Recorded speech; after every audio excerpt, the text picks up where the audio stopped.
Umisheni ni kazi ya kanisa kupeleka Injili. Umisheni ni kazi ya kanisa kupeleka nini? Injili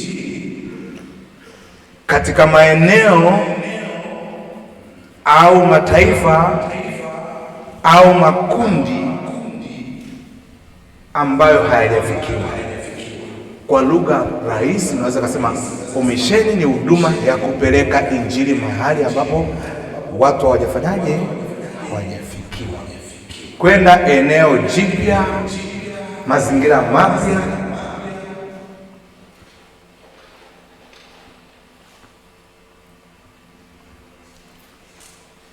Mara nyingi unapozungumza umisheni, neno hili linahusisha kuvuka mipaka. Andika hiyo. Mara nyingi umisheni unahusisha kuvuka mipaka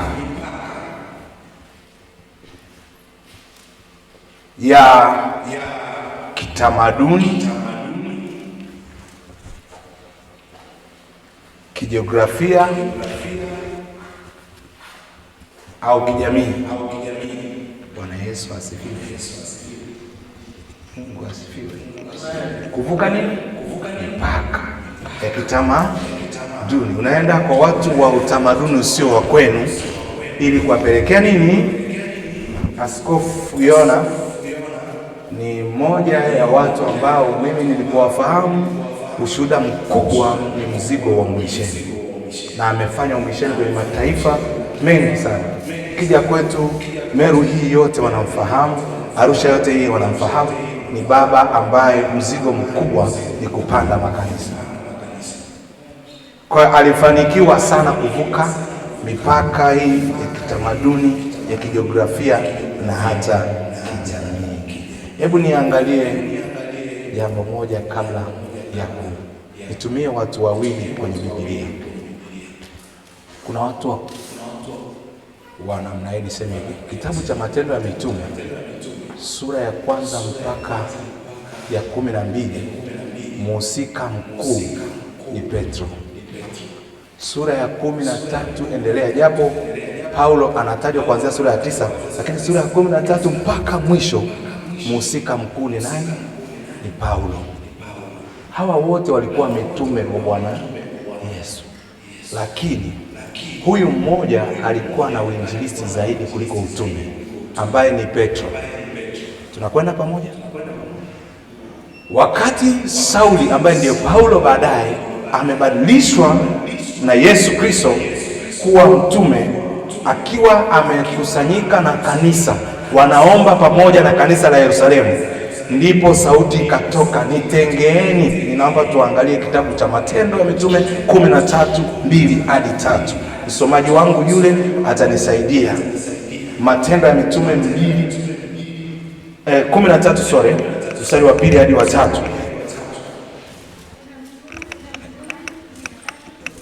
Mstari wa 2 hadi wa 3. Ndio?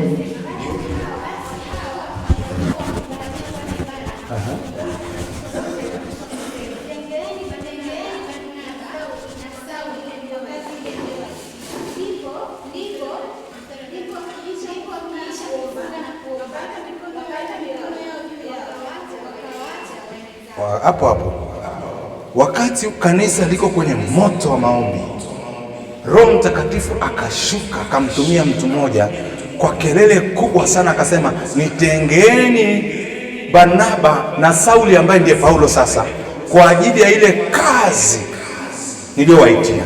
Wakaweka mikono juu yao wakawaacha waende. Maana yake nini? Wanahama kutoka kanisa la Yerusalemu linalofanya uinjilisti kwa spidi sana, wao wana mzigo kwenda kufanya utume kwa mataifa mengine, na Paulo anakwenda kuweka makao yake makuu ya umisheni wake mahali panapoitwa Antiokia. Maana yake nitengeeni mtu huyu, waende wavuke mipaka, waondoke hapa, ninyi mbaki kufanya uinjilisti, wakafanya umisheni, wafanye huduma ile ya kuvuka mipaka ya kitamaduni, mipaka ya kijiografia na mipaka ya kijamii. Tunakwenda sawa? Bwana asifiwe sana. Nitakukumbusha jambo moja, na ndio maana wasomi wanaona kulikuwa na conflict, mgongano kati ya Paulo na Petro, kwa sababu wote walikuwa ni mtume, lakini Paulo anapokwenda kwenye umisheni kule, wale watu wa kule mila zao hawana sharti la kutahiriwa. Huko kwa Waisraeli huwezi kusema tu mimi ni muamini halafu ukawa umepungua katika sheria inayosema lazima Mwisraeli atahiriwe siku ya 8. Na ndipo maana wakati mitume wa huko Yerusalemu wanalalamika, wanasema mbona Paulo kule anawaambia watu wamekamilika kabla hawajatimiza sheria ya kutahiriwa. Paulo anawaandikia waraka, anawaambia kutahiriwa si kitu bali kuwa kiumbe kipya. Alafu wakati anawaambia kwamba ninyi huku mnapaswa kutii matendo ya sheria, Paulo anawaambia wale kule kwamba tunaokolewa kwa neema, si kwa matendo ya sheria, mtu awaye yote asije akajisifu. Sisi tunaelewana anachosema? Sasa anazungumza hivi akiwa hayuko kinyume na mitume wa Yerusalemu, lakini anajaribu kuwaonyesha kwamba utamaduni niliouacha huko kwenu tofauti na wa watu wa hapa, na wao wanapaswa kumshiriki Kristo. Ndio maana mahali fulani Paulo anasema nilipokwenda kwa Wayunani nilikuwa kama Myunani, ingawa mimi sio Myunani. Nilipokuwa kwa wao nikawa hivi, nilipokwenda kwa watumwa nilijifanya kama mtumwa ili kusudi niweze kushiriki injili pamoja na wao. Ni kwa wale ambao wako chini ya sheria, na mimi nikajifanya niko chini ya nini? Ya sheria. Kana wakati mimi siko chini ya sheria, ili niweze kushiriki injili pamoja na wengine. Ndio maana ukivaa huduma ya utume lazima ukubaliane na vyakula unapokwenda, kwa sababu wao sio wa kwenu. Amevuka mipaka. Bwana asifiwe. Bwana asifiwe. Na ndio maana pamoja na kwamba kumekuwa na vyuo vya theolojia vya Biblia vya kuandaa watu kwenda kwa wachungaji na nini, lakini wengine wameanzisha, tunacho chuo hapa East Africa kiko Nairobi cha kimisheni, kwa sababu maisha ya missionary ni tofauti kabisa na ya mwinjilisti, ingawa lengo lao ni kuvuna roho za watu. Leo nimwambia mchungaji Marangu, umeniharibia baba. Maana yeye amejua hii ni warsha kwa wazungu. Ukiwa na semina kama hii utakiwa kuvaa masuti kama mimi. Navaa casual kama alivyovaa hapa. Mimi nimepiga nimetesa kaunda yangu hapa. Wakati nitakuwa nivae tu karaba fulani na nini hapa kwa sababu niko na vijana wa hivyo. Kuna nyakati hatutakiwi tuone na suti kali mbele ya vijana fulani. Tunatakiwa tuvae simple ili tuwapate watu wa namna hiyo. Naeleweka ninachosema? Na ndio maana walipokuja watu kutoka Yerusalemu wakaenda kwa Wagalatia, wakaanza kuambia ninyi hamjakamilika bado, ninyi hamjakamilika bado. Paulo akaja kwao na wale watu wakaanza kufuata kuingia mashaka. Paulo akawaambia, enyi Wagalatia, ni nani aliyewaloga? Ninyi mlianza kwa roho. Hebu jiulizeni, mlimpokea Roho Mtakatifu kwa kutoka matendo ya sheria? Kwani kuna matendo fulani mlikamilisha ndio mkapokea neema? Mlipokea bure. Nani aliyewaloga sasa? Maana yake Paulo anaandika nyaraka kwa ukali kukemea injili ya Yerusalemu ambayo inamhubiri Kristo kwa kuchanganya mila za Yerusalemu. Anataka watu waachwe huru wamfuate Yesu bila masharti yoyote. Haleluya. Na mimi mchungaji Marandu hajanifahamu sana.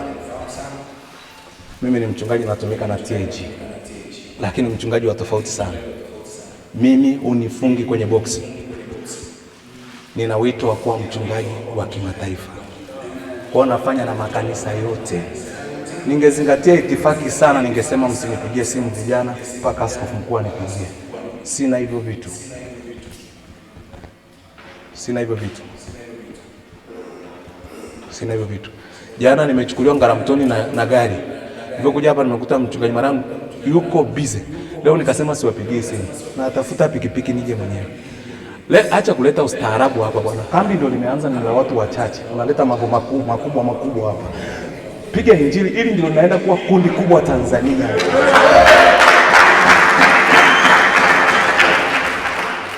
Mtaniandalia hoteli ya namna gani? Nitalala wapi? Achana na hivyo vitu.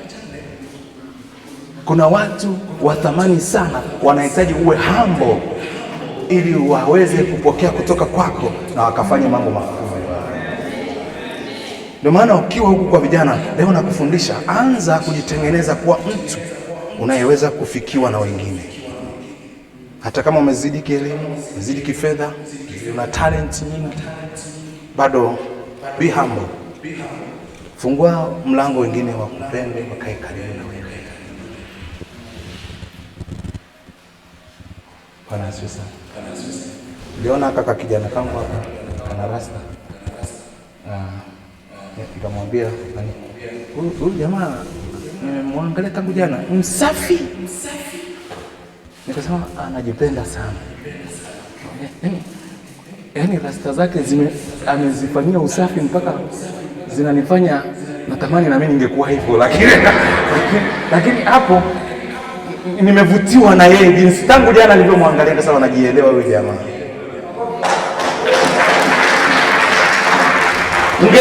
Ungeleta watu wa Yerusalemu wangesema huyu kijana hajaokoka, lakini sisi ambao tunatokea Antiokia kufanya utume tunasema huyu naye ni wa Yesu Kristo.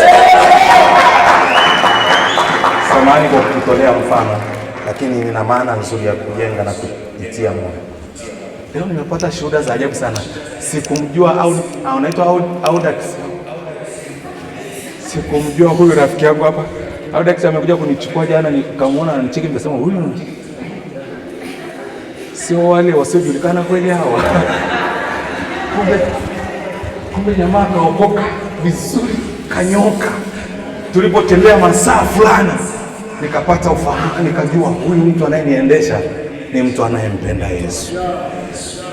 Mpigeni makofi. Sijui ameenda wapi. Unaweza. Ndio maana hakuna mtu ambaye Mungu amewahi kumtumia bila kumvunja kwanza. Lazima, yaani mimi nategemea kuwa mhubiri mkubwa lakini nachelewa kwa sababu kuna vitu vingi vinataka vishughulikiwe vya Kimeru. Toa ujinga wote wa Kimeru ili niwe mchungaji wa kimataifa. Maana Mungu hawezi kukabidhi Tanzania kama bado una umeru na umasai wako, unaweka mipaka tu alafu unataka kuwa na kanisa kubwa. Na uchaga tu. Lazima uvunjwe. Unatolewa ikulu kwa Farao Musa. Unavunjwa. Unaenda kuwa umekaa miaka 40 maisha ya kibosi, ya kifalme. Naomba mnisikilize, na wale wanaotoka wao wanatoka kwa sababu za msingi tu.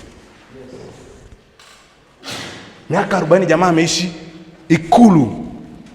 Mungu anasema huwezi kunitumikia hivyo.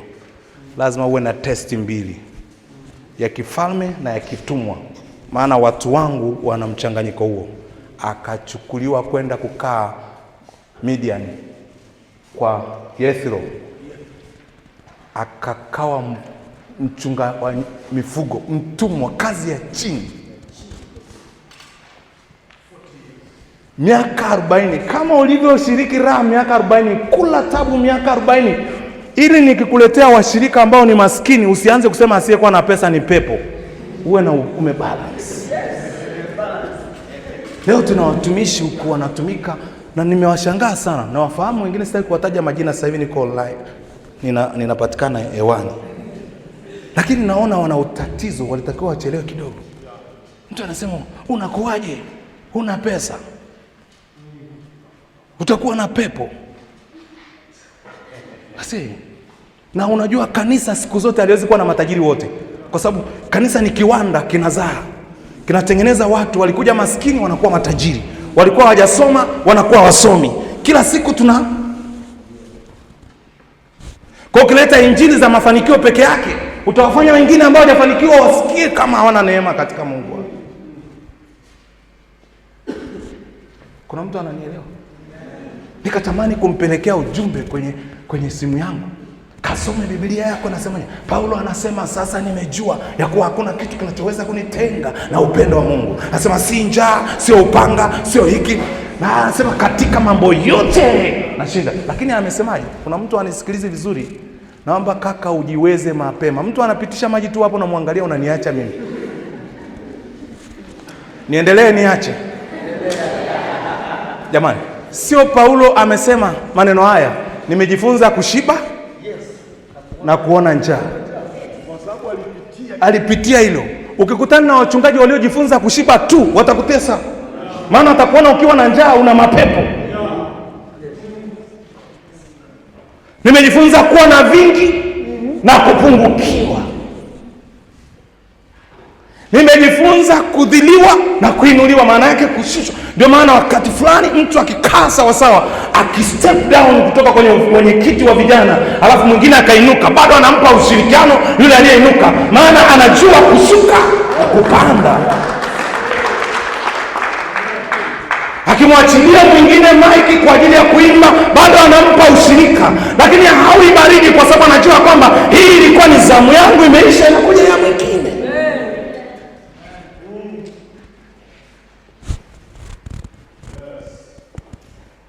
Na ukisoma kitabu cha Wakorintho, nisikutajie sura maana uko tayari kuandika. Biblia inasema katika kwa habari ya karama, sitaki mkose kuzijua. Anasema kuna karama mbalimbali, lakini roho ni yule yule. Mwingine akapewa neno la hekima kwa jinsi roho apendavyo, mwingine neno la maarifa, mwingine karama za kuponya, mwingine sijui kupambanua roho, mwingine kutafsiri lugha, mwingine sijui kufanyaje. Tukapewa kila mmoja kama roho apendavyo. Sasa wewe unisikilize, wewe kaka, wakati mwingine ndio maana nasema kama nataka kwenda mbali, inapaswa niwe makini sana na kuwanyooshea watumishi wengine vidole, kwa sababu roho yule anayetenda kazi kwa staili yake kule kwa yule jamaa ndiye anayetenda kazi kwangu. Kwa hiyo namna ninaweza kusema vibaya juu ya yule, inaweza nikasababisha Roho Mtakatifu akasitisha karama zake kwangu, maana nagombana na kazi yake kule. Kuna mtu ananielewa? Mimi nikikuangalia hivi najua unanielewa. Na kama unielewe najua kabisa. Roho Mtakatifu ameshanionya sana. Sipendi sana kukosoa. Wakati mnakuta mtu anasema sikilizi wahubiri wengine. Nimemwomba mchungaji Marandu msamaha. Wakati anafundisha hapa tulikuwa tuna mazungumzo, kuna jambo tunaweka sawa kuhusu ratiba yangu na vitu vingine. Lakini nikasema hapa tunakozungumzia, maoni nasikia hapa tunakozungumzia ni mahali sahihi, mwenzetu akiwa anafundisha. Nikasikia vibaya kwa sababu sipendagi hicho. Kwa sababu na yeye anahitaji tumtie nini? Moyo. Kuna waimbaji sawa wakiimba utasikia twende huku, mikono hivi, na watu wanampa ushirikiano. Akishaachia maiki amekaa kule afanyi chochote, akiambia twende hivi na yeye aendi. Sasa hiyo ni mbaya. Wapi wenzako ushirikiano bwana?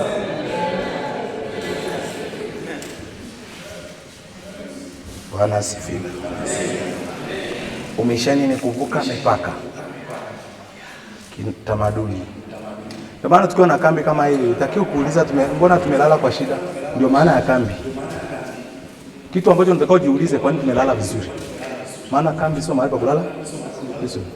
Ukumbi safi namna hii sio kambi, maisha mazuri haya. Nimekula chakula moja jana na leo, akifanani na kambi. Hii sio kambi, huu ni mtoko.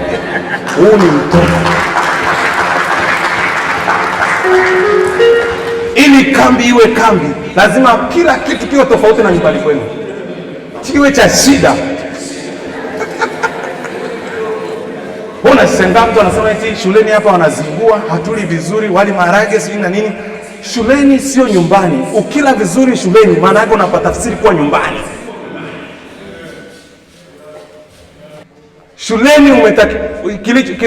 Shuleni kilichoenda kula pale sio roho. Una sehemu tatu, roho, una mwili na nafsi.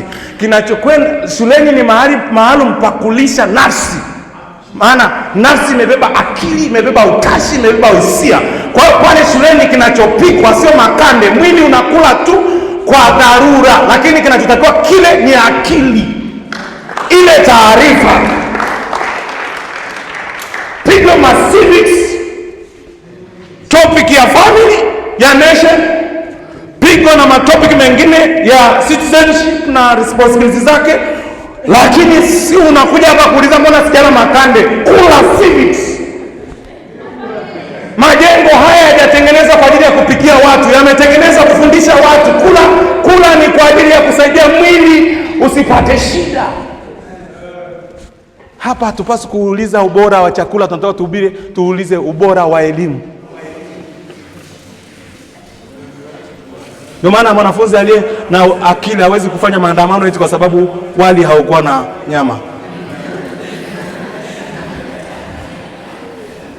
Kuna mtu ananielewa? Kuna mtu anisikilize? Magari haya tungekaa tuangalie kwa kule.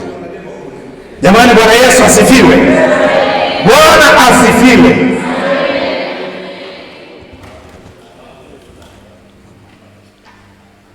Mtu mmoja aliniuliza samani, mchungaji ukialikwa ninakuaga shilingi ngapi? Nikamwambia mimi sihusiki na kitu cha kupewa. Mimi nahusika na kuhubiri. Na Bwana akiwazesha watu hao akatoa hata 10,000 ya kunisafirisha. Hiyo ndio waliweza kwa wakati huo, kwa sababu ndio uwezo upo hivyo. Wewe ukishaanza kuuliza unapewa nini, maana yake purpose yako ni kupata. Jana nimetoka kuhudumia kongamano kubwa la vijana la mkoa, mtoto wa wachungaji kwa wengi sana. Niko hapo juzi na jana. Leo namaliza hapa na safiri. Na usiku huu sitalala nyumbani. Ni vijana hawa. Nahudumia Easter conference za kimkoa na za nini? Na zile December conference za wanafunzi. Maana Mungu amenipa hicho kitu. Unataka mng'ane na wanafunzi upate huko kitu. Wanafunzi ndio kipindi, ni mahali pa kupanda. Sio mahali pa kufanyaje? Wanafunzi watatulipa baadaye. Hauna kitu sela, wewe ni kama unatafuta kitu. Ndio maana utaona hapo makanisa yamesapoti.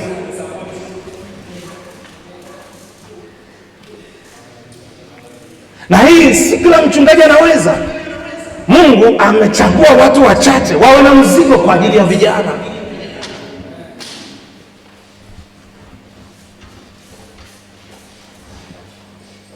Bwana asifiwe.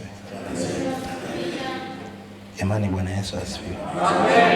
Paulo mtakatifu akasema nitengeeni Paulo na Barnaba, Sauli na Barnaba kwa ajili ya ile kazi. Wakawapandika mkono, wakaacha waende kwenye umisheni. Kwa hiyo ilikuwa ni kutumwa rasmi kwa Sauli na Barnaba kwenye kazi. Na kule kuna vita mzee. Ilikuwa ni kuhubiri na kufungwa. Ni mateso usiku na mchana. Lakini kwa kuwa mtu huyo ametengwa, unajua, ametengwa kwa ajili ya umisheni, yani hairudi nyuma. Kuna wakati jamaa alifungwa akakusudiwa kuuawa. Aisee, nimesoma nilipokuwa najifunza kuhusu maombi ya kufunga katika Biblia, nikakuta kuna watu walifunga bila kula wala kunywa mpaka wamuue nani? Paulo. Nishasomaga hilo andiko. Wakasema hatutakula mpaka tumuue. Na walikuwa vijana sijui wangapi. Wakati wamefunga na wanapanga kumuua, wakamdanganya yule ambaye anahusika na Paulo kwamba tunaomba umtoe Paulo tumsikilize. Kumbe wanakusudia kumvizia njiani wamuue. Mtu mmoja akasikia habari za Paulo, nisikilize wewe dada. Akaenda akamnong'oneza Paulo, akasema unauawa. Paulo akamwambia wewe kijana, kimbia haraka kwa yule akida wa kikosi, mwambie ninauawa, afanye haraka kwa sababu nimepangiwa kuuawa. Paulo naye yuko kwenye maombi, wale wako kwenye maombi ya kufunga kwa ajili ya kumuua Paulo, yeye yuko kwenye maombi ya kufunga kwa ajili ya kupona na kupeleka injili.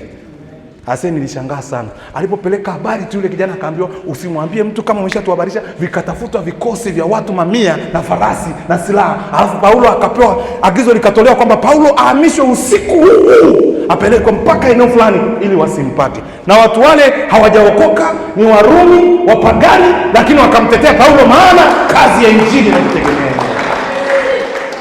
Bwana akikuita atakutetea. Atahusika na usalama wako. Atahusika na ule nini? Atahusika na watoto wako. Nilikuwa natoa maana ya nini? Maana ya kwa kifupi unaweza kusema uinjilisti ni huduma ya kuvuna roho za watu kila mahali. Ukisema tu kila mahali maana yake haijalishi ni hapo uliko au ni mbali, lakini kwa namna hiyo. Huduma ya kuvuna roho za watu.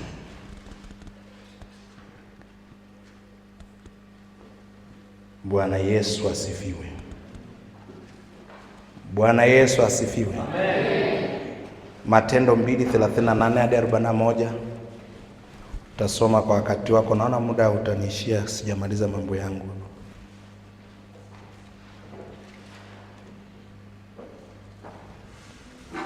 Bwana Yesu asifiwe. Hiyo Matendo 2, si mnafahamu Petro alihubiri pale Yerusalemu, watu 3,000 wakafanyaje?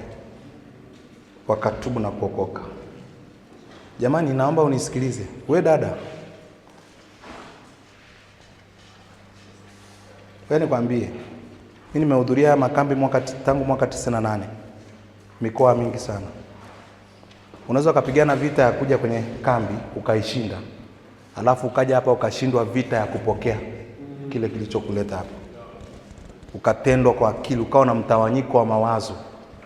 Na jinsi ya kufanikiwa sana katika mafundisho, jilazimishe kufuatilia mhubiri hata uso wake. Ukishaandika rudi kwangu.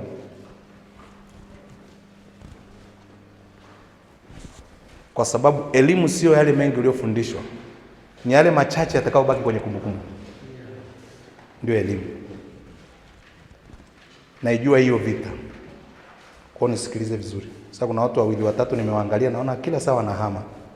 Na nikiamua kufanya jaribio tu sasa hivi nikuulize kitu utajua. Hicho nilichozungumza hapo nyuma ukumbuke. Sasa mwalimu mzuri huwa afurahi tu kuongea, anatamani watu kumuelewa. Watu 3,000 wakaokoka kwa siku hii. Ilikuwa sio umisheni, maana ni pale pale Yerusalemu ambako Yesu alishahubiri. Kwa hiyo ilikuwa ni uinjilisti. Kwa kifupi, uinjilisti ni huduma ama ni mzigo wa roho za watu kufanyaje? Kuokoka. Mtu akisema, mchungaji, mimi na huduma ya uinjilisti, au uinjilisti sio lazima tumekuona umeshika mic unahubiri. Pale unapokuwa na shauku ya mtu kufanyaje? Kuokoka. Inakulazimisha, inakufanya mpaka sasa karibu kanisani kwetu. Lakini unapomkaribisha kanisani kwenu, yani huko ndani unasema Mungu msaidie tu abaki hapa, msaidie aokoke. Tukishaona hivyo na ukiona anaenda kuombea wokovu na shangilia kama vile ni umeokoka, hiyo ni huduma ya uinjilisti unayo. Huduma ya roho za watu kuokolewa. Watu wengi wanaamini uinjilisti ni ile kufoka foka. Hata matendo ya Yesu, msara wa dhambi na mauti. Hapana. Mwinjilisti anaweza kaongea taratibu. Mwinjilisti anaweza wewe unatafuta maandiko magumu yanayohusu dhambi na jehanamu. Mwinjilisti anaweza akatumia somo la Roho Mtakatifu watu wakaokoka. Sijui unanielewa? Maana kuna watu wengine wanasema mchungaji Marando ana huduma ya uinjilisti, maana ana kihudumu, ana hudumu kwa taratibu, kwa kutulia.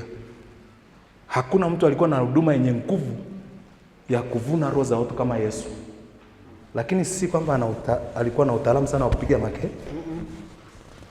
Fuatilia kwenye mitandao ya kijamii utaona, kwenye YouTube utaona wahubiri wakubwa wanaongea tu taratibu.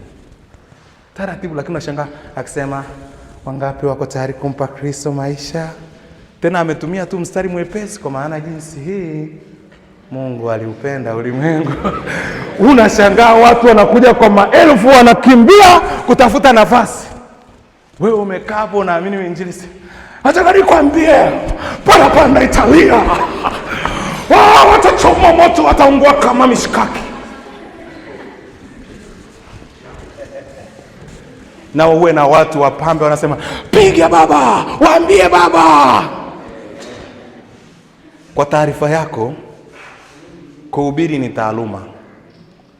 Na mtu anayeokoka vizuri ni yule maana kuhubiri ni kuhamisha ufahamu ulionao. Petro alifafanua tu akasema, ndugu zangu, mabibi na mabwana mlioko hapa Yerusalemu. Baada tu ya kiwete kutembea, anaanza kufafanua. Yesu huyu mlie msulubisha, ambaye memuua, amefufuka na ndiye amemponya ukiwete. Akaanza kutoa historia ya Yesu. Akamsema kuanzia kule Ibrahimu, akaja kwa Musa, akamsema kwa manabii wakina Isaya waliomtabiri miaka 700 iliyopita, akamueleza, akaja kwenye mema aliyoyafanya. Alivyomaliza tu akakuta watu wanasaga meno. Wanalia. Wanasema, tufanyeje? Sema, tubuni. Ngoiamini Injili. Pate ondoleo la dhambi. Zipate kuja nyakati za kuburudika. Na hapo nyuma tangazo lishatoka, mtu asiseme Yesu amefufuka, semeni ameibiwa. Na mtu yote ambaye angesema Yesu amefufuka, huyo lazima awe amepagawa au amelewa kwa kiwango cha kuchanganyikiwa. Na Petro alikuwa amelewa yani cha Roho Mtakatifu. Nisikia mwimbaji mmoja sasa unataka kulewa. Na mimi nikasema kweli hata huko kwetu tunataka tuimbe. Sasa tunataka tulewe. Paulo anasema msilewe kwa mvinyo, bali mjaze Roho Mtakatifu. Unajua mlevi akishalewa, yani hawezi kukimbia kwenye zebra pale eti anavuka barabara kwa haraka kama mtu fulani. Taratibu, alafu ukipiga wewe unasema haya tulia, mko wangapi hapo? Alafu anasogelea gari anasema naweza nikanunua haya kama 20 na hana hata 10. Hicho kiwango sio cha kawaida. Una hela lakini unatamka unaweza kuyanunua kadhaa. Hakuna mlevi anaweza kuomba kusindikizwa kwenye msitu wenye simba. Anaenda mwenyewe. Na kwa macho ya mlevi, simba hawi simba kwa picha yake ya halisi. Anakuwa panya kabisa, anabadilika kabisa. Ndio maana ukiona vijana ni waoga kuhubiri Injili, ni waoga kuimba pale nje, ni waoga kutoka tukashuhudie, hajalewa. Farao alijaribu kufuatilia hata sema tunakamata haya manani haya, tuyarudishe kule, akashangaa tu. Wanalia, Musa akamwambia wewe, waambie watu wasinilie. Alafu taarifa mlio nao ni kwamba wa Misri mnao waona leo, hamtawaona tena. Watu wanasema itakuwaje? Wewe songa mbele. Kuna maji, kanyaga, hata ujinga, kanyaga maji, tembea. Usiingilie kazi yangu. Ndani ya muda mfupi bahari imesimama, mlima huku watu wanapita. Alafu jamaa wanapita kwenye mapito ya watakatifu, wanajaribu kuigiliza. Njia imefunguka, hawajui nani ameifungua, na wenyewe wanapita hapo. Walikiona cha moto. Kumbe kuna asiyeonekana anatembea na watu. Kumbe kuna majeshi yasiyoonekana. Usimuone Yesu amekaa kimya kwenye nchi ukafikiri ni mzembe. Yesu sio mchezo. Silazimishe vitu. Sema amina. Ngeuke jirani yako, mwambie wewe ni mlevi lakini hujalewaga sawa sawa. Mwambie una uoga maana wewe hujalewa sawa sawa. Mimi nimepigana na mtu tukua kwenye uwanja wa mpira, kwa napenda sana kupigana. Alafu mimi ni mdogo hivi, watu wakashangaa, nimeokolewa wapi? Jamaa kanishika na kapiga hakaachi. Piga mpaka madamu yakatoka kila mara, ameshikilia mkanda wangu wa suruali. Kanatolewa akatoki. Nilipokuja alija kutolewa nikasema hapana, hiki kitu naomba ujasiri hivi naitaka. Nikaanza kunywa pombe. Sasa nijiuliza ni kitu gani mtu anapigwa hasikii? Amelewa. Napigana na kitu kumbe sio, hayuko kwenye hali ya kawaida, amelewa. Akasikii maumivu. Eti tunasema tukashuhudie mahali, vijana wasikia. Ndio, tukitoka tunafika wachache. Watu wanaogopa. Hawajalewa, wanasikia maumivu. Hawajalewa. Tunataka waliolewa. Hawaogopi, tunaweka pale kisongo inapigwa. Napigwa moja hiyo hujawahi kuona. Yaani alafu timu inajipanga. Onjeni muone Bwana ni mwema. Yaani kitu na nani watu na nani. Sasa mchungaji wewe ni mchungaji kaa kistaarabu. Hakuna yaani mtu akilewa amnaga ustaarabu.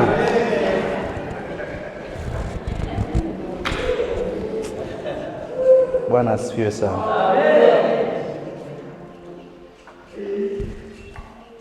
Umeelewa uinjilisti na umisheni? Zote hizi zinafanana, lakini ya umisheni haiwezi kuwa ya hapa. Tofauti yake inataka kwenda kuvuka nini? Kuvuka mipaka ya kitamaduni, ya kimila, ya kijamii na kijiografia, simesa kimataifa huko.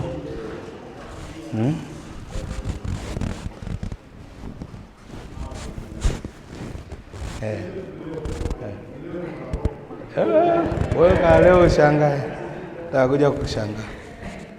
Kwa hiyo ni utalii wa kiroho, tourism, movement ya from one place to another.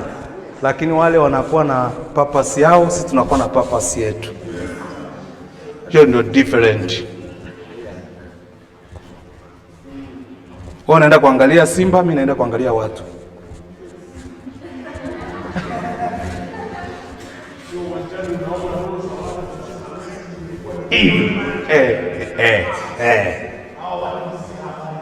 Unaenda kwenye msiba unakuta mtu anahubiri kizembe, unapata hasira.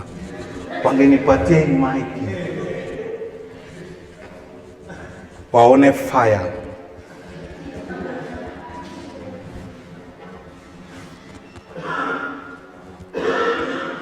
Unajua kwenye mpira kuna mashabiki na wapenzi.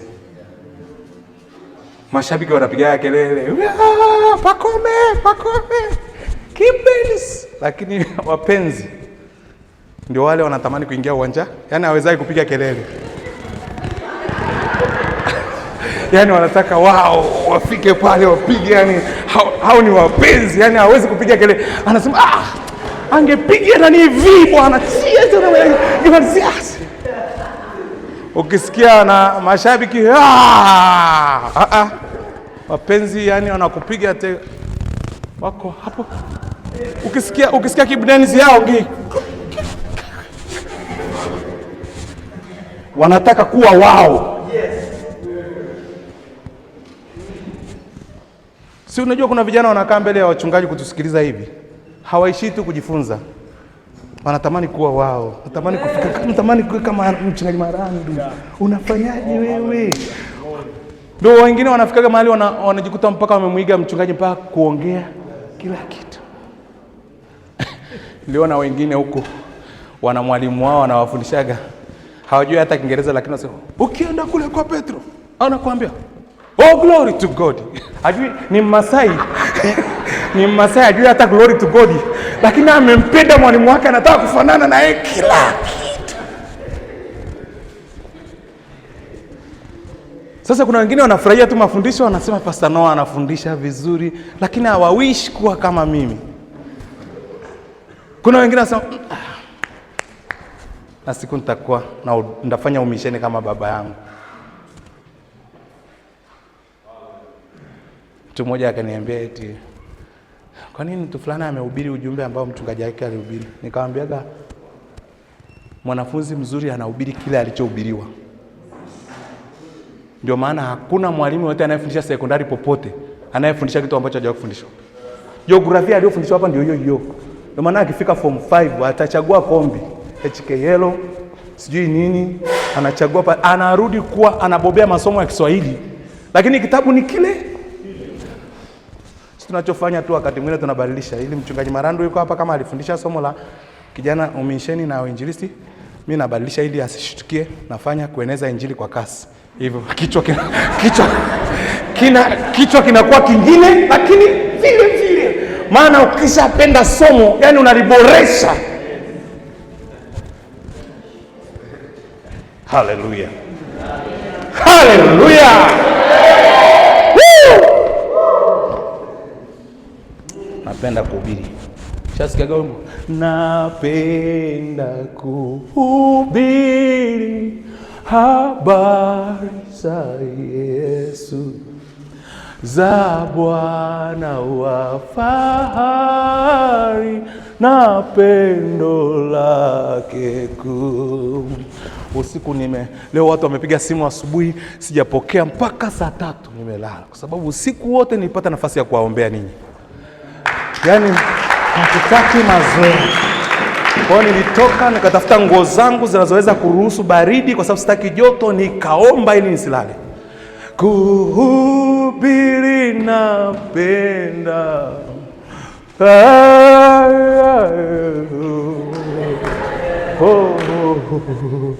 Niko maana namwambia Bwana niongezee matirio, maana napenda kuhubiri lakini sitaki kutoa hewa. Nataka nitoe vitu vinavyoeleweka, nisitoe pumba. Nijaze matirio Baba. Washa ufahamu. Niongezee neema kujua. Ana kama mchezaji anavyopenda unajua mtu mtu wa kazi anapenda kazi. Kuna jamaa mmoja aliiba vibao vya CCM kule Dodoma, akakamatwa alikuwa na viiba kuenda kuuza. Akakamatwa, kijana fulani kalitrend sana kwenye nani. Akaulizwa, "Kwa nini umeiba?" Akasema, "Muulizeni huyu." "Wewe si umeiba sasa?" Mimi niliambiwa kuna kazi. Mimi mwenyewe mtu wa kazi. Sina kazi, niache kazi. Mlisikia habari zake? Ase nimemshika yule jamaa kila siku namwangalia. Yaani nikasema unajua kuna watu wanakula bangi unafikiri ni wajinga. Ni maisha tu ase. Genius kabisa. Jamaa anajibu alafu yuko serious. Amekamatwa anasema tajua kama mtanifunga. Mimi niliambiwa kuna kazi. Mimi mwenyewe ni mtu wa kazi. Niache kazi sina kazi niache kazi. Kanda nikafanya kazi. Sasa si ya kuiba. Kwa nifanyeje sasa? Nimependa yale majibu. Unaona kabisa wazazi wake ndio hawajamtendea haki. Huyu jamaa linafaa. Hivi mliona hiyo kitu Mimi nashindwa kuelewa watu wanaopenda kusupport watu kama hawajamtafuta yule kijana mpaka sasa hivi. Mimi ningekuwa na hela namchukua sasa. Amesha supportiwa? Chio. Yaani nimeokoka lakini nipende yule jamaa. Nikasema kama bangi imempa akili pale, kama bangi inakuwa na tatizo lakini pale nimpa nini? Nimpa akili. Mimi niliambiwa kuna kazi.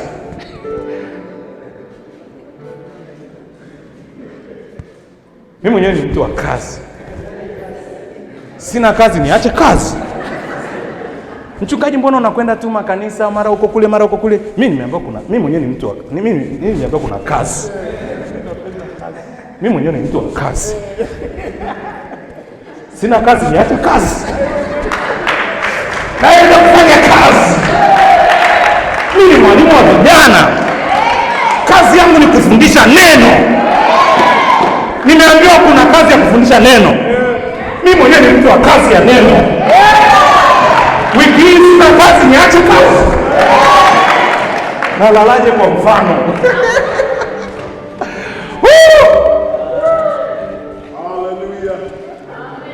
Kazi, raha ya mtu wa kazi ni kufanya kazi. Ndio maana nashangaa nimeshawahi kujenga na mafundi wa ujenzi. Yaani aise jamaa yani hata anapewa ramani likubwa, afu mawe yamekusanya tu hapo hakuna nyumba. Sisi tunaangalia hivi barua tunajiuliza hii kitu itatokea kweli. Yaani fundi anasema inapanda. Anamweleza kabisa hapa tutafanya hivi tutafanya hivi. Sasa ngoja tuanze kazi. Mawe hayana umbo. Msingi unaanza kuchimbwa. Anaanza kupanga mawe anaweka kamba. Alafu anaimba eti na muziki ameweka hapo. Yaani naona raha. Mimi nateseka baba maana sio kazi yangu baba. Jamaa anajisikia raha. Tukapandisha eti msingi huu hapo. Tukapandisha nyumba. Yaani anaiona. Alafu anafurahia anasema leta mota. Kimbiza tofali. Mimi nasema hii nyumba itakuwa kweli. Yaani unaona unateseka hata kabla hujaifanya, lakini mtu wa kazi anaifurahia. Yeye mwenyewe anaenjoy. Unajua ukimpeleka yule paka wako au mbwa wako kuruka kwenye miti, hata kwambia huku panauma sasa siwezi tena. Lakini nyani anapata raha. Maana yeye mwenyewe ni mtu wa kazi. Yaani nyani ameumbiwa hicho. Raha yake kuruka kwenye miti. Sasa mhubiri raha yake ni kuhubiri. Mishonari raha yake ni kupeleka umisheni. Na kwa sababu umesheni unakabiliana na vita pia ni raha yake. Samsoni, yaani ukweli Samsoni alizaliwa kwa ajili ya kupigana. Yaani Mungu aliona Wafilisti hawana mtu wa kuwapiga, wameonea sana watu wangu, ngoja nitengeneze katoto kazaliwe kapigane na nani? Kuna mtu anisikilize. Pigane na nani? Kwa jamaa amezaliwa, atakiwa afanye kazi ya bodaboda, atakiwa afanye kazi ya kuendesha magari, atakiwa afungue biashara. Kazi yake ni kufanyaje? Kupigana. Siku ambayo hakuna vita, Samsoni hapati raha. Ndio maana Samsoni raha yake ni kumwambia Wafilisti hao wanakuja. Yaani alikuwa anafurahi sana. Wakati unasema Wafilisti wanakuja, watu wengine wote walikuwa wanabeba vitu wanakimbia. Yaani Samsoni anauliza wako wapi? Yaani anawafuata. Watu ni wengi wana silaha. Siku moja akawafuata hana chochote alafu ana silaha. Alipowacheki wako kama 1000 hivi. Akaangalia pembeni akaona taya ya punda. Punda aliyekufa zamani akamchukua. Jamaa anapenda raha, yani kudonoa, anapoua anaona kitu kinakufa anasema raha, anafurahi. Akaua watu 1000 kwa muda mfupi na taarifa zikafika Ikulu zikasema huyu mtu ni namna. Wakasema huyu atatumalizia watu, mpelekeeni Simba. Simba mwenyewe kwa sababu ana bango la uinjilisti na la Wafilisti. Raha sana kwa sababu imesetiwa kutoka mbinguni. Kuna sensa iko huku ikisikia Wafilisti inafurahi. Wafilisti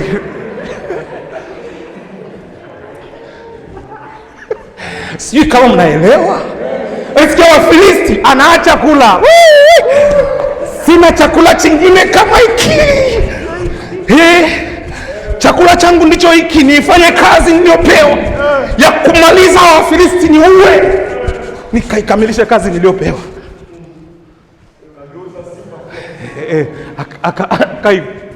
Akamua na akamgeuza kuwa mzinga wa nini? Wa nyuki. Jamaa amecheza naye tu hivi. Wakati wewe mwana, wewe mtoto tawala, utakufa sasa. Acheni hiyo raha kwake. Ameumbwa hivyo. Ndio maana nikwambie, kazi ya Mungu ina upinzani. Kazi ya Mungu ina vita. Lakini kwa kuwa tumetengenezwa kwa ajili ya hiyo kazi, hatujalishi mabonde na vita na nini, bado tunakwenda tunaifanya.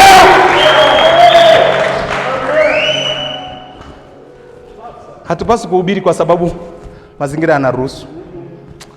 Kuna namna jamii inasema kanisa letu litoke lihubiri.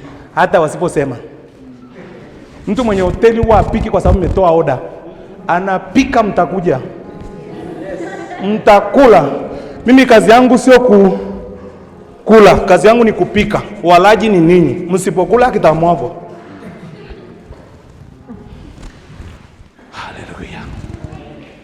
Haleluya. Wambura na watu wengine hapo wameshaandaa kongamano. Kazi yenu ni kufundisha na kuandaa. Nyie sasa mkiamua muacha mafundisho mkakate mtaa, kakate. Mimi nimemaliza kazi yangu.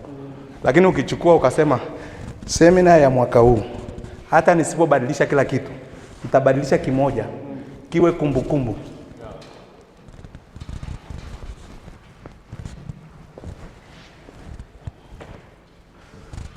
Haleluya. Haleluya tena. Haleluya tena. Nilikuwa nawafundisha vijana fulani jinsi ya kumpata mwenzi wa maisha. Wengi walikuwa wahitaji. Lakini wanakaa kanisa moja tu. Hawatembeagi. Nilipomaliza kuwafundisha nikamwambia muhudhurie makongamano ili Mungu apitie huko. Kabisa. Ule kama unasema Yesu mlete, Yesu mlete, Yesu mlete. Adiletaje? Nitakufundisha baadaye. Chukua hatua. Bwana asifiwe sana. Sasa tofauti kati ya umisheni na uinjilisti kwa kifupi, dakika zimeisha lakini nitaongeza kidogo. Umisheni unahusisha kutumwa. Uinjilisti unahusisha kuhubiri. Sio lazima umetumwa. Hubiri sasa. Unahusisha kutumwa. Naangalia tofauti za uinjilisti na nini? Umisheni unahusisha kufanyaje? Kutumwa. Lakini uinjilisti unahusisha kuhubiri. Yaani hauhitaji uende. Hubiri hata hapo hapo ulipo.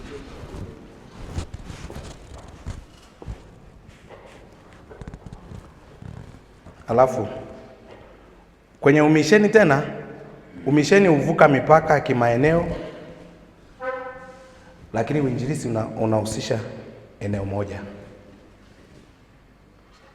Usisema, andika hivi, uinjilisti unahusisha popote. Umisheni unahusisha kuvuka mipaka kimaeneo, uinjilisti unahusisha popote. Hata kwenye gari. Tuko pamoja? Musipo niitikia amina, siji tena. Bwana asifiwe sana. Sawa, umisheni pia ni kazi ya muda mrefu. Umisheni ni wa muda mrefu, ili hali uinjilisti ni wa muda mfupi.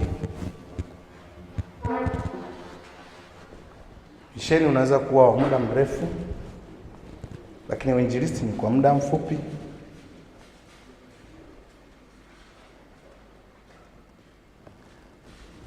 Namalizia, umisheni pia unahusisha kuwafikia wasiofikiwa, lakini uinjilisti unahusisha kuvuna roho za watu. Sasa kufikia wasiofikiwa, maana yake wako kwenye mazingira ambayo hawa walioko hapa wao walishasikia na wakaokoka. Kama hawajaokoka basi ni kwamba hawajataka, lakini wale kule hawajawahi hata kufanyaje? kusikia. Bwana Yesu asifiwe. Tulikuwa na mpango unaosema Vuna Tanzania kutumia mbinu mbalimbali kuwafikia makundi maalum. Naingia Makumira kule vioni kule kwenye mito kufuata majamaa wanaokula ganja. Sasa naingia pale na oya ni aje? Haina kweli. Mzuka. Nimetulia jamaa ndio. Poa. Wapi bro? Nabonyea hapo down, utaibuka baadaye. Unakonda ni mchungaji Noah lakini umeamua kuingia hivyo kwa sababu ndio type yao wako hivyo. Peace baba.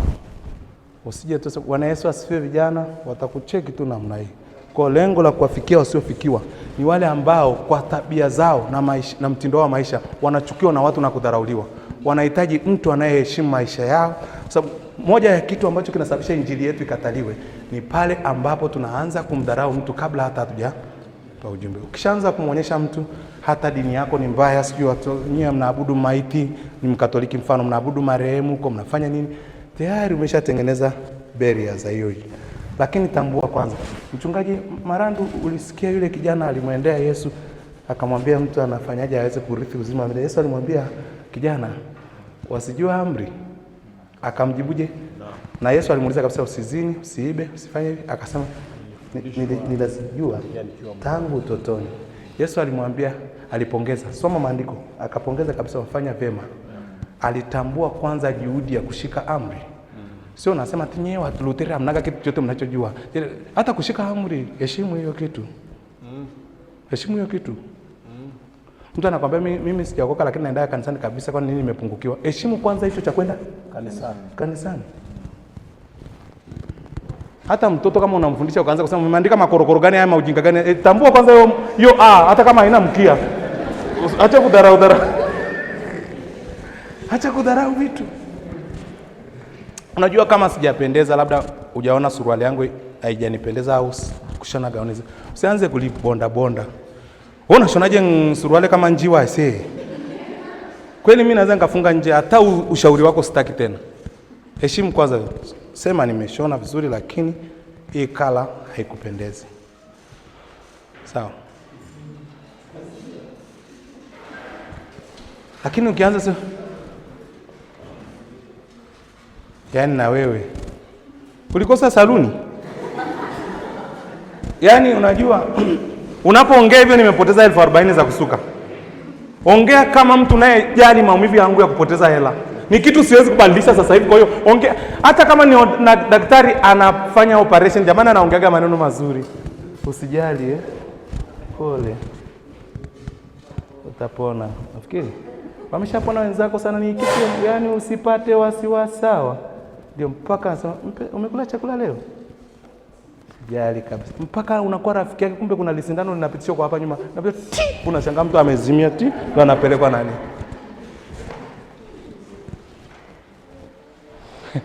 Nilimwambia mtu mmoja, wewe nimetobolewa na mwiba hapo, nitoe huo mwiba.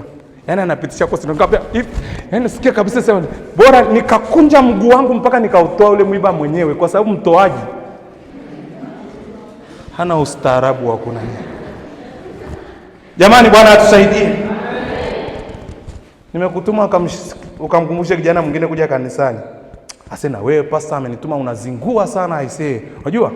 Mimi sijui kama unaeleweka na baraza la zao. Unajua unazingua, pastor mwenyewe anakuelewi, yani pastor anakuona kama umefetuka. Mimi sijakutuma kamwambia mtu kafetuka bwana. Na wewe tumia urafiki wako kupooza mambo, kuzungumza kwa njia nzuri. Mpaka hapo nimeeleweka? Unaharibu kanisa. Unamwambia wewe ni mharibifu wa kanisa. Sasa mwisho wa siku asema nilikuwa nimepanga kuja wiki ijayo, lakini kama mimi ni mharibifu wa kanisa, wacha niharibu huko nje. Kaeni na kanisa lenu. Tayari umetengeneza adui kabisa. Kuna mtu ananisoma Matendo 1:8.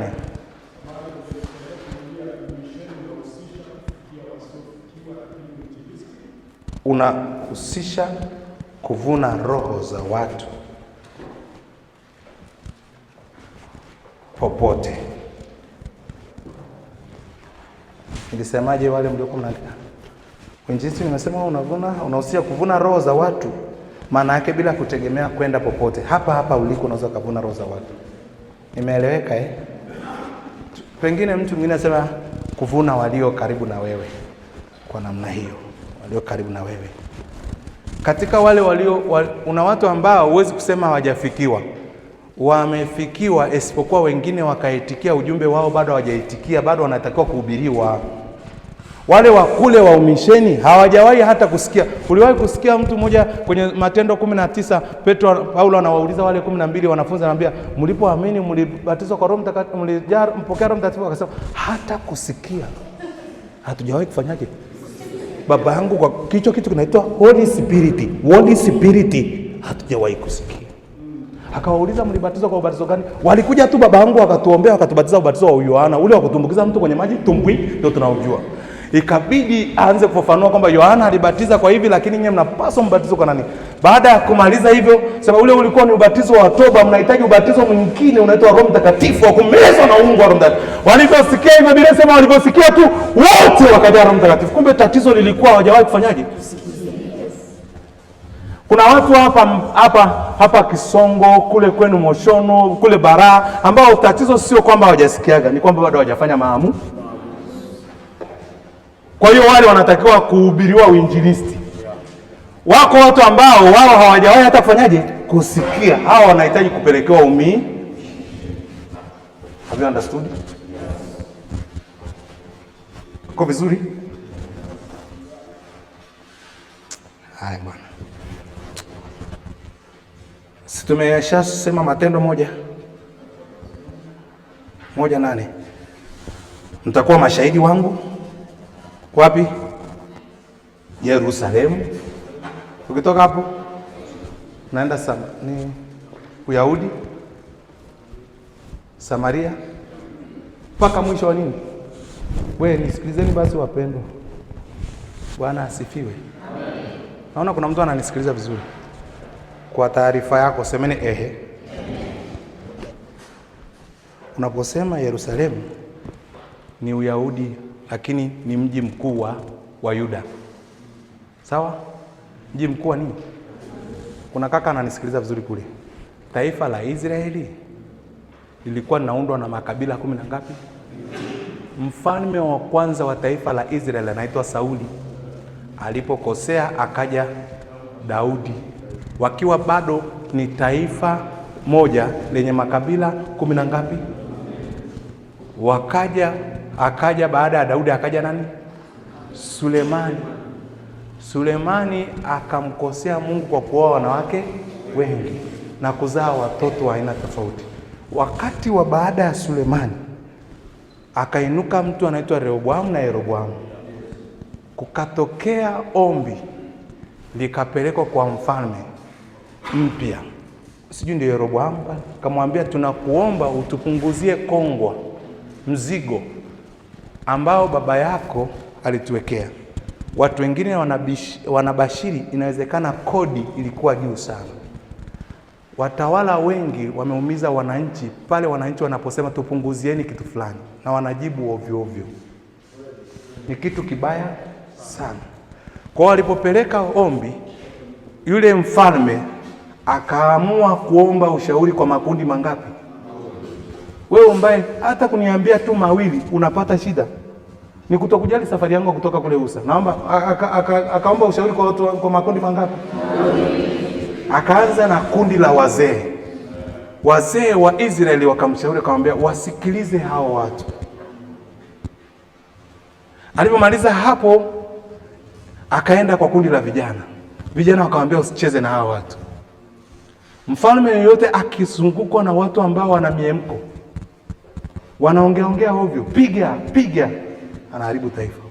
Hata mchungaji akizungukwa na watu wachochezi ataumiza washirika. Tunahitaji watu poza vitu. Mchungaji kweli amekosea, lakini tuone tu namna utakavyo. Maana mtu wa kwanza kuwa na maumivu ya dhambi ni mchungaji. Wazee wangu wa kanisa wanataka wanisaidie kusema mchungaji tunaweza tukamsaidia. Na mchungaji kwa kuwa kazi yake ni kuchunga atasema basi leteni hapa mtoe mawazo jinsi ya kumsaidia. Sasa hawa vijana wakamwambia waambie hawa watu kama baba yangu aliwapiga kwa mijeledi, mimi nitawapiga kwa nge. Mkapime wenyewe uchungu wa mjeledi na nge ni kitu kikali. Kipi kikali?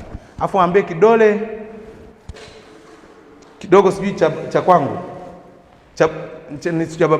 cha kwangu ni kinene kuliko kiuno cha babangu. Hiyo ni misamiati ya kuonyesha yani moto mtaula kipindi hiki.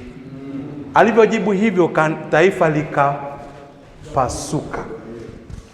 Likatokea taifa la Israeli hilo la makabila 10 likaenda kaskazini mwa Israeli. Sisi tunaelewana? Kaskazini ya nini? Lakini makabila mawili kati ya Benjamin na Yuda wakaona si sawa, tubaki hapa. Wakabaki Yerusalemu. Wakaitwa taifa la Yuda. Kwa nini la Yuda? Kwa sababu kabila la Yuda katika yale makabila ya Israeli ndilo kabila kubwa lilokuwa natoa wafalme. Kwa likapewa jina. Lakini lile la kule ambalo patakatifu pa kuabudia pa Israeli palikuwa ni hapa Yerusalemu. Sasa wale kule inabidi watengeneze patakatifu pao, wakaamua kuita mji mkuu wa Samaria kuwa ndio makao yao makuu ya kuabudia, na wakaitwa Waisraeli wa Samaria. Kuna mtu ananisikiliza vizuri? Ndio maana Yesu anapokutana na mwanamke Msamaria kwenye kisima cha Yakobo, wote ni Waisraeli, lakini kuna chuki ilipandwa tangu vizazi kwamba sisi hatuchangamani. Na Yesu anapomwambia yule mwanamke nipe maji, mwanamke anamwambia imekuwaje wewe ni Myahudi na mimi ni Msamaria? Nakumbuka mwanamke amekuja kuchota maji kwenye kisima cha nani? Cha Yakobo. Yakobo ambaye ndiye babu wa Israeli, ndiye aliyezaa watoto hawa 12 wakatokea kwa makabila 12 ya ngapi? Ya Israeli. Ambako Yesu anatoka kwa Yuda, mtoto anaitwa Yuda, lakini huyu dada anatoka kwenye kabila lingine. Kuna mtu ananisikiliza? Na ndio Yesu anaanza kuambia, we dada unisadiki, saa inakuja.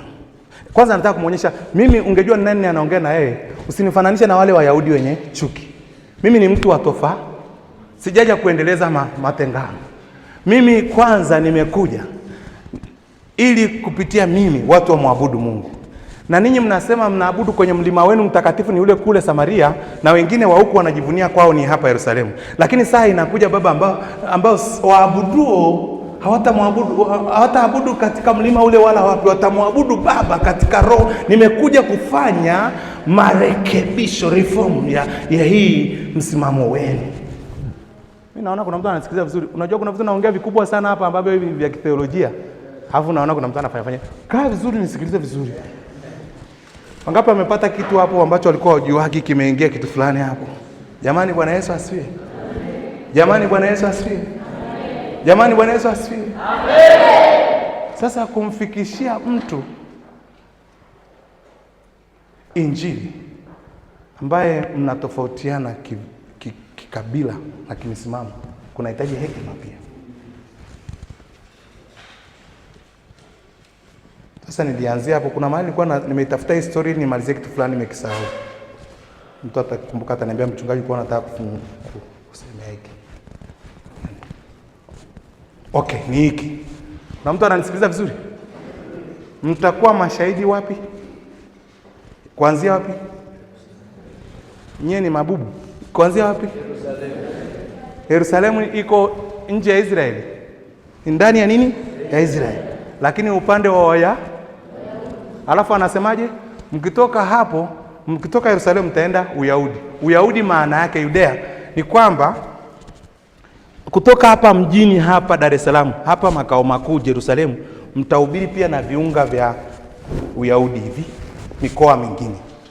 Hatua nyingine anasema mtatoka mtaenda maana yake mnatoka kuhubiri hapa, maana injili imeanzia huku kwa Wayahudi iende mpaka huko kwa Waisraeli wenzetu. Bado ni nchi nyingine kama ya Zanzibar. Nimeeleka? Yes. Mkishamaliza Samaria sasa mtakwenda miisho ya nchi, maana yake mtatoka sasa Israeli, mtakwenda ndio ikafumuka kwenda mpaka huko Antiokia, huko Ufilipi, huko Makedonia. Na Filipo naye akateremkia huko Kushi, huko akakutana na kuhani wa Kushi, towashi wa Kushi. Kushi ya sasa ni Ethiopia. Unanisikia ninachosema? Nimeshafafanua namna inakwenda umisheni. Haya.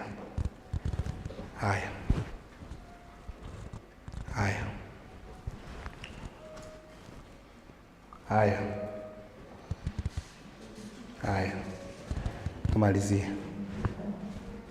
Andika kwa sauti.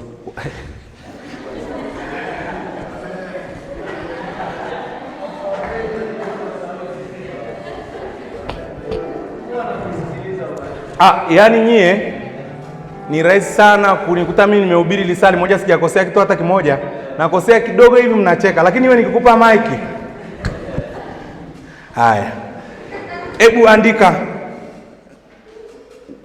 Kwa nini andika wito wa kuhubiri injili unatoka wapi? Au andika wito wa umisheni na uinjilisti unatoka wapi kwa herufi kubwa. Wito wa umisheni na uinjilisti unatoka wapi?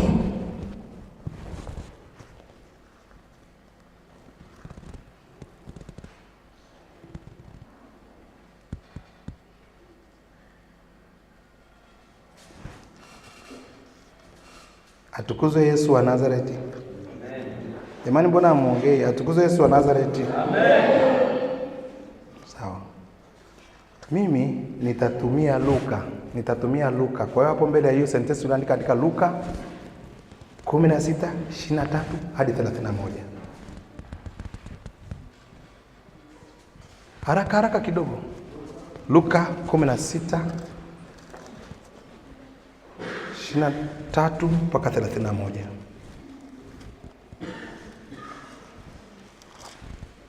Mko pamoja na mimi? Mnabarikiwa?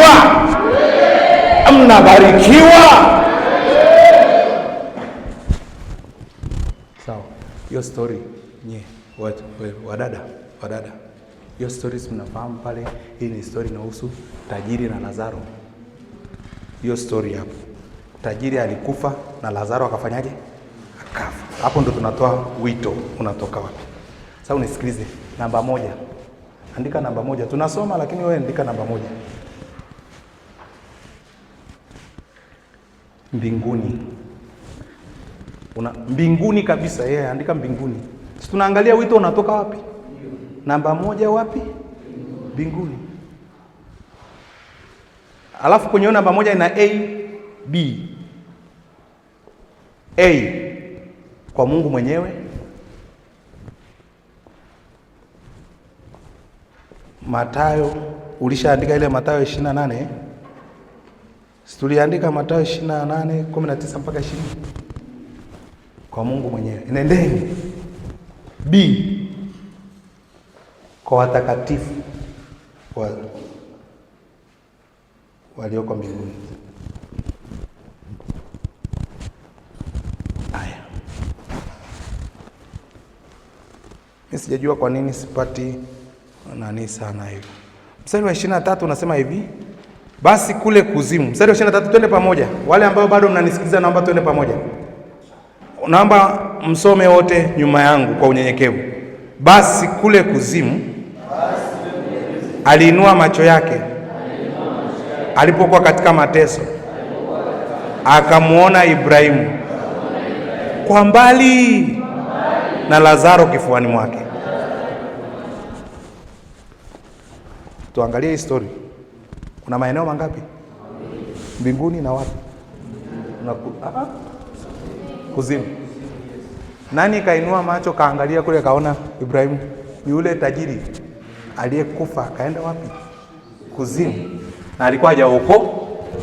Akainua nini? Macho. Akamuona kwa mbali nani? Ibrahimu kwanza. Alafu na Lazaro amekaa kifuani mwake. Sawa? Mstari wa 20 tunatafuta mbinguni pale.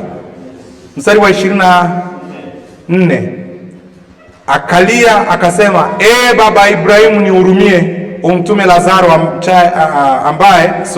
achovye ncha ya kidole chake majini, au burudishe nini? Ulimi wangu, kwa maana nateswa katika moto huu. Mstari wa 25 na watu wameanza kunipungukia. Mstari wa 25. Huyu tajiri anaomba msaada wapi? Mbinguni.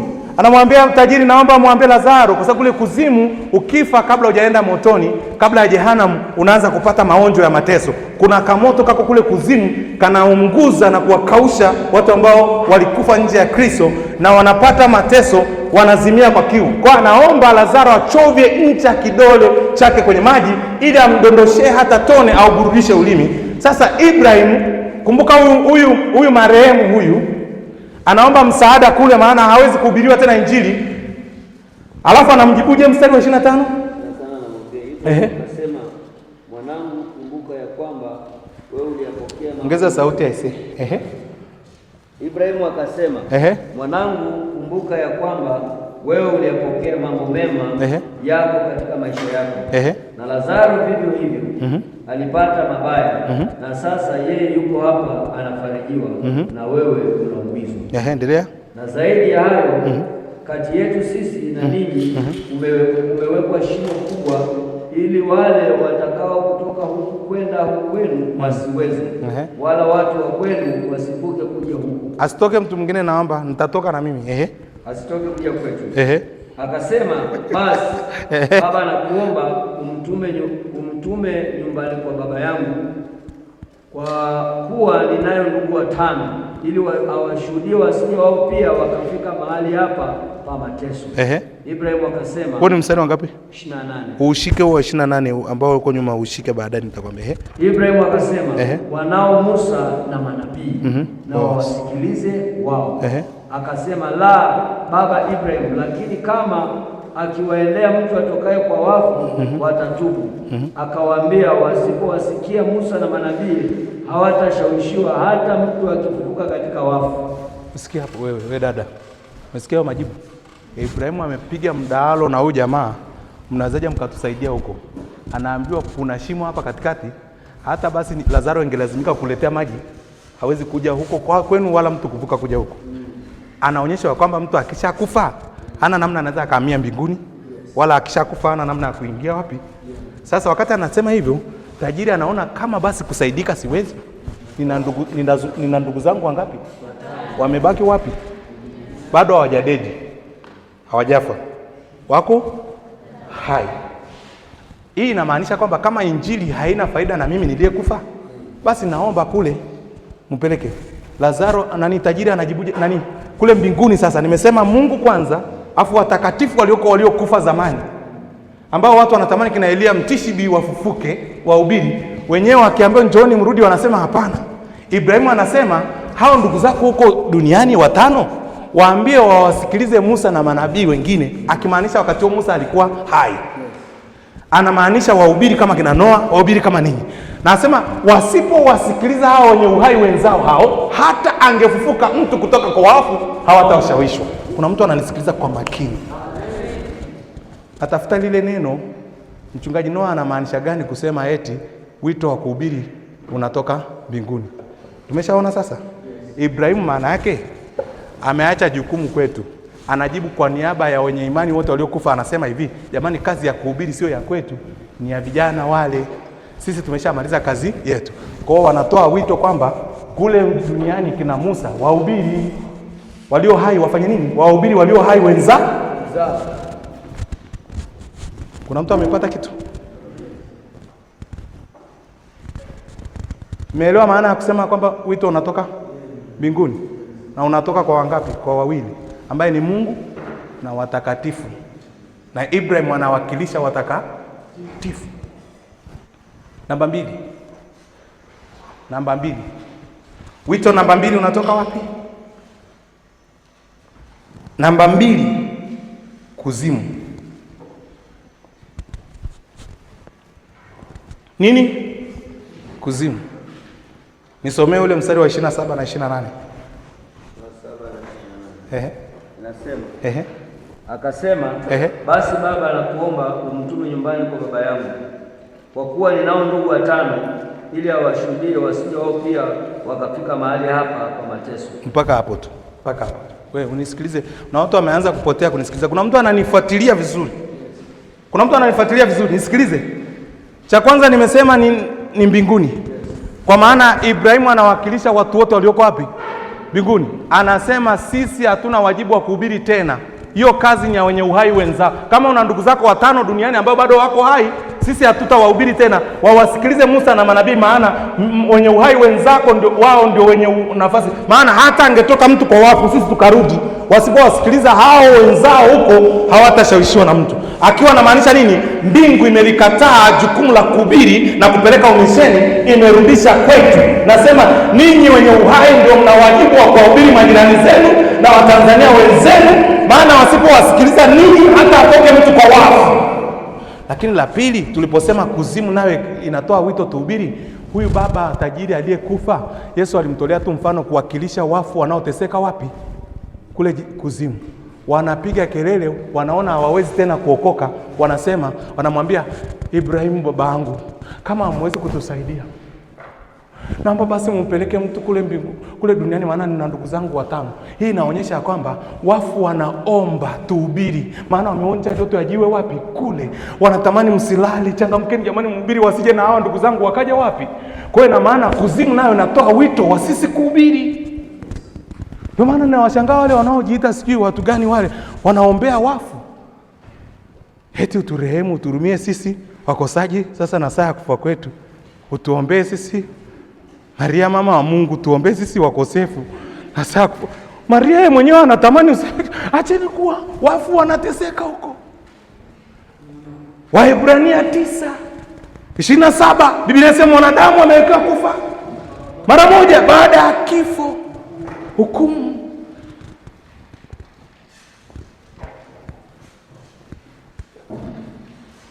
Kuna mtu ananisikia? Kuna mwimbaji mmoja anaitwa Kiande. Nyie wa vijana wa siku hizi Gen Z hamumfahamu. Unamfahamu Kiande baba? Sawa. Yule. Naamini nilimpenda sana. Yule jamaa alipiga nyimbo. Kuna wimbo mmoja aliimba kukosoa hii imani ya kuwaombea wafu. Akasema, mwisho wa mwaka umefika, nasikia maneno, kuna heka kuombea waliokufa.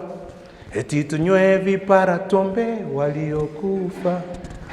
Tunywe mistari, tupange mistari kuelekea kaskazini.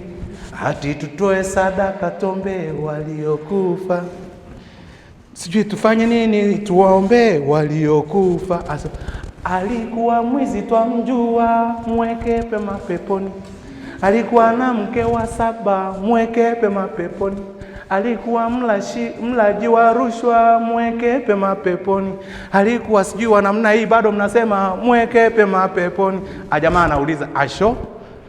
Anasema kuwekwa pema peponi au kuwekwa pabaya, hiyo ni kazi ya Maulana, acheni kidomodomo. Maandiko yasema wazi, kama mtu akifa matendo yake yamfuata, mzigo tabeba mwenyewe. Hiyo ilikuwa imepigwa hiyo message ya hatari. Napigwa kila mahali. Maana watu wanapenda faraja, wanaposti kadi mweke pema peponi. Nafikiri Mungu anasoma hizo kadi. Mungu anajua maisha ya mtu bwana. Sedekia alipokuja naye akagongea msumari.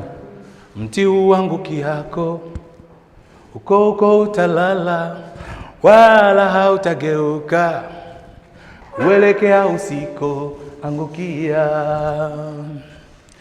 Maisha yetu yanafananishwa na mti ukatikao. Maisha yetu yanafananishwa na mti ukatikao. Uko yaangukiako, kama jana uko yatalala, wala hayatageuzwa, uelekea yasiko angukia. Watu wanapeana faraja, na ndio maana kaeni chini tuwafundishe. Mwache ujinga.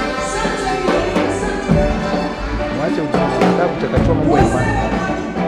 Mimi hata kwenye ibada yetu unasikia mtu anasema tunaenda kanisani kumsindikiza mtu kwenye ibada, alikuwa na bibi yake kwenye ibada ya shukrani Katoliki. Na ninyi ndio mnaleta haya mambo. Sio vibaya, lakini kueleza sasa kwa taarifa yako. Ukiingia kwenye ile ibada watatoa na sadaka ya misa. Kuna misa ya kumuombea marehemu. Hiyo inafanyika kila wakati. Inapitishwaga saa nyingine kikofia unaweka. ile ni ya kumfanyia, anatakiwa afanyiwe misa 60. Ili kama alikufa kinyume na mapenzi ya Mungu, asogezwe mpaka atolewe sijui mahali panaitwa purgatory. Kwa hiyo kadiri unavyotoa sadaka anafanyaje? Anasogezwa. Mnamfanyia misa, anasogezwa. Na ndio maana wajamaa wanalewa, wanaishia kwenye dhambi, kwa sababu wanaamini wapenzi wangu nitakao waacha hai wataniombea, wanisogeze. Acha uzembe baba yangu, kila mtu apambane na hali yake. Sasa unafikiri Mungu ana utani? Sikiliza. Ukitoa sadaka, Biblia inasema hazina ya mtu iliko. Yaani wewe unaonaga, ndio maana unashangaa watoto wanateswa na sadaka watu walizozitoa kwenye madhabahu za kiganga. Mpaka tuvunje hizo laana, tuwaombee. Kwa sababu wewe ukuwepo. Sadaka si chochote. Unaweza kutoa sadaka Dar es Salaam ukaja Arusha, lakini tayari moyo wako umekamatwa pale. Watu wengine wanasema mchungaji ulianza semina vizuri, unataka kuharibu. Mungu anaga utani. Eti tunafanya tu nani, unajua? Tuna socialize maisha. Watu nao wajisikie vizuri. Toa sadaka na inatolewa. Nasema tusimame, nasimama. Wapendwa, tumuombee marehemu wetu. Na umeweka mikono hivi. Tumuombee marehemu wetu ili Mungu ampunguzie adhabu ya kaburi. Na kwa kweli amweke mahali pema. Unaanza. Alafu kukuta hapo wa Pentekoste mazezeta wanasema amen. Amen. Hawajui chochote. Kuna nguvu sana ya kitu unachokikiri.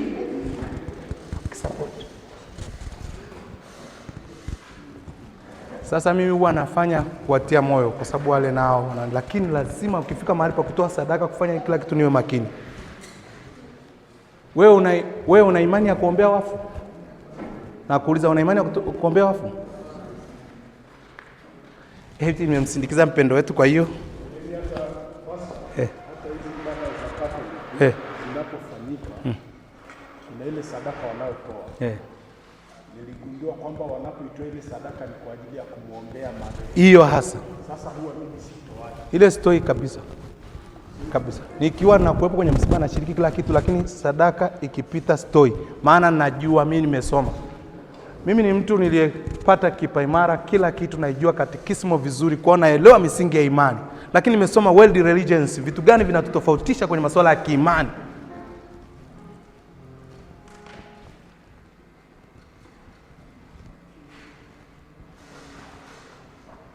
Sisi wenyewe kushiriki meza ya Bwana, Biblia inatuonya kwamba kabla hamjashiriki kila mtu ajioji kwanza, ili usije ukala hukumu ya nafsi yako.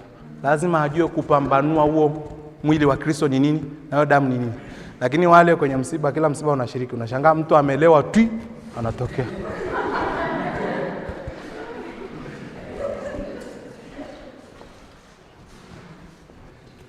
Juzi nimeshirikisha washirika wangu wa maana sana, 3 hawajashiriki. Nikamwambia kwa nini nasema mambo tu baba hajakaa sawa. Basi mwanangu, sikulazimishi. Maana hata wiki ijayo utashiriki. Au mwezi ujao utashiriki. Kwa sababu kama nimeshahubiri nikasema hii ni haki yako kushiriki, kila aliyeamini. Kama unasikia kutokushiriki na unafahamu mambo yako, mimi sitaki kukulazimisha. Japo pia tunaweza tukakupa muda pale, tukatubu, tukatengeneza wote, tukamwomba Mungu na ukashiriki, kwa sababu ni wakati huo tu hapo. Lakini nikwambie, usifikiri eti kwa sababu Mungu, yani unajua kuna watu wanamrahisisha Mungu kana kwamba wana mbingu yao. Mungu ni utaratibu. Mungu anataka watu wenye wivu wampende, wawe na msimamo, ujue unachokiamini. Mgogoro wa Mordekai na nani yule? Na Amani. Ni kitendo cha Mordekai kukaa kwenye lango, alafu kila mtu anayepita anamfanyaje? Anamsujudia. Jamaa kaishika amri ya kwanza, mimi ni Bwana Mungu wako, usio na Mungu, usimsujudie chochote, usujudie Bwana Mungu wako peke. Ambacho hiki kitu shetani alitaka kukiforce wakati wa maombi ya siku 40 ya Yesu, anamwambia nisujudie na mimi nitakupa vyote. Yesu akamwambia imeandikwa, sujudie Bwana Mungu wako peke. Kwa hiyo Mordekai aliheshimu mamlaka zote za Kibabeli. Lakini ilipofika mahali pa mtu anataka kufanyaje? Kusujudiwa, jamaa akasimama hivi. Na mashtaka yakaenda mpaka akatengeneza mpango wa kumuua. Lakini aliyetengeneza mpango alikufa mwenyewe. Shadraka, Abednego na Meshaki walikataa kusujudia nini? Sanamu. Maana wamefundishwa amri ya kwanza Kutoka sura ya 20. Wamejifunza vizuri. Mimi ni Bwana Mungu wako. Usijifanyie mfano wa kitu chochote kilicho mbinguni wala duniani. Hata kama ni nyota au mwezi ukatengenezwa sijui na malaika akawekewa na mabawa, usikiabudu kitu hicho, kwa sababu mimi ni Mungu mwenye wivu, na kwa kosa hilo nitapatiliza kisasi kwenye maisha yako kuanzia kizazi chako cha kwanza mpaka cha 4. Kwa hiyo usisujudie. Watoto wameshika wakiwa Sunday school, wana msimamo kwamba huwezi kusimamisha kwa sanamu hapo nikakiabudu. Wanaambiwa pale kuna moto tutapachoma. Wanasema bora moto kuliko kumkosea Mungu wetu. Wako wapi vijana wa sasa hivi? Lazima ukienda chuo ukatae kusujudia mambo mengine. Lazima ukianzisha biashara useme nitapata hela lakini kwa mipaka. Unanisikia ninachosema? Nafahamu mtu mmoja hajaokoka, anaabudu kanisa fulani. Ameilea familia yake na maduka makubwa. Kuna kuuza sigara, kuna kuuza pombe ya aina yote. Na nakwambia mimi naendaga jioni, baba kumepanga foleni, ni mtu Mchaga kutoka Rombo. Huku na kule. Ni wale tu wa charismatic wanaompenda Mungu. Lakini ana msimamo. Mtu anakuja, namba sigara, namba hatuuzagi. Na jioni wanaweka TV ili wateja wanaosimama dirishani waone injili ikihubiriwa. Nimemshangaa sana yule jamaa, amepewa jina la Kiislamu anaitwa Hasani. Nikasema wivu. Nakwambia unaweza ukaanzisha biashara na unakafanya kila kitu, lakini ukiweka nidhamu na Mungu wako na hela zinaingia, unakuwa tajiri sana. Sema amina. Ona kijana hapa ananunua bodaboda tu, moja tu. Hayupo kanisani. Eti anakula vichwa. Wewe mzembe sana wewe. Alafu nakuja kanisa sema Mungu naomba unipeleke viwango vingine. Napenda viwango vingine. Mungu akikuangalia amekupa kipiga na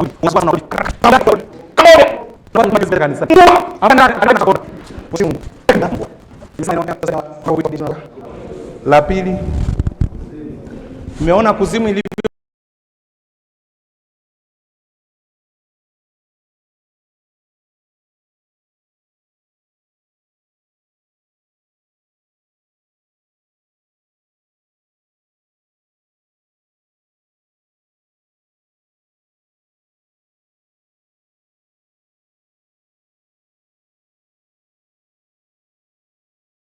Nilivyomaanisha Tatu.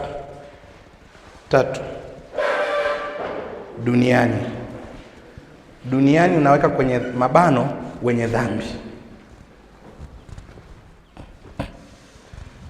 Jamani, nilisema nitahubiri mahusiano na misheni na nani. Mahusiano yapotelea huko, mimi naondoka zangu. Mahusiano tutafundishwa siku nyingine. Malizia na umisheni niondoke.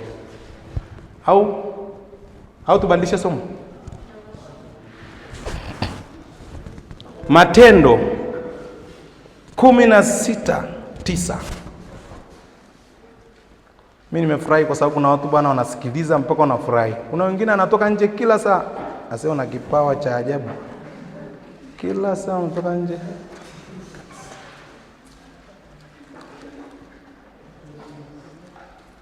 Mstari wa 9.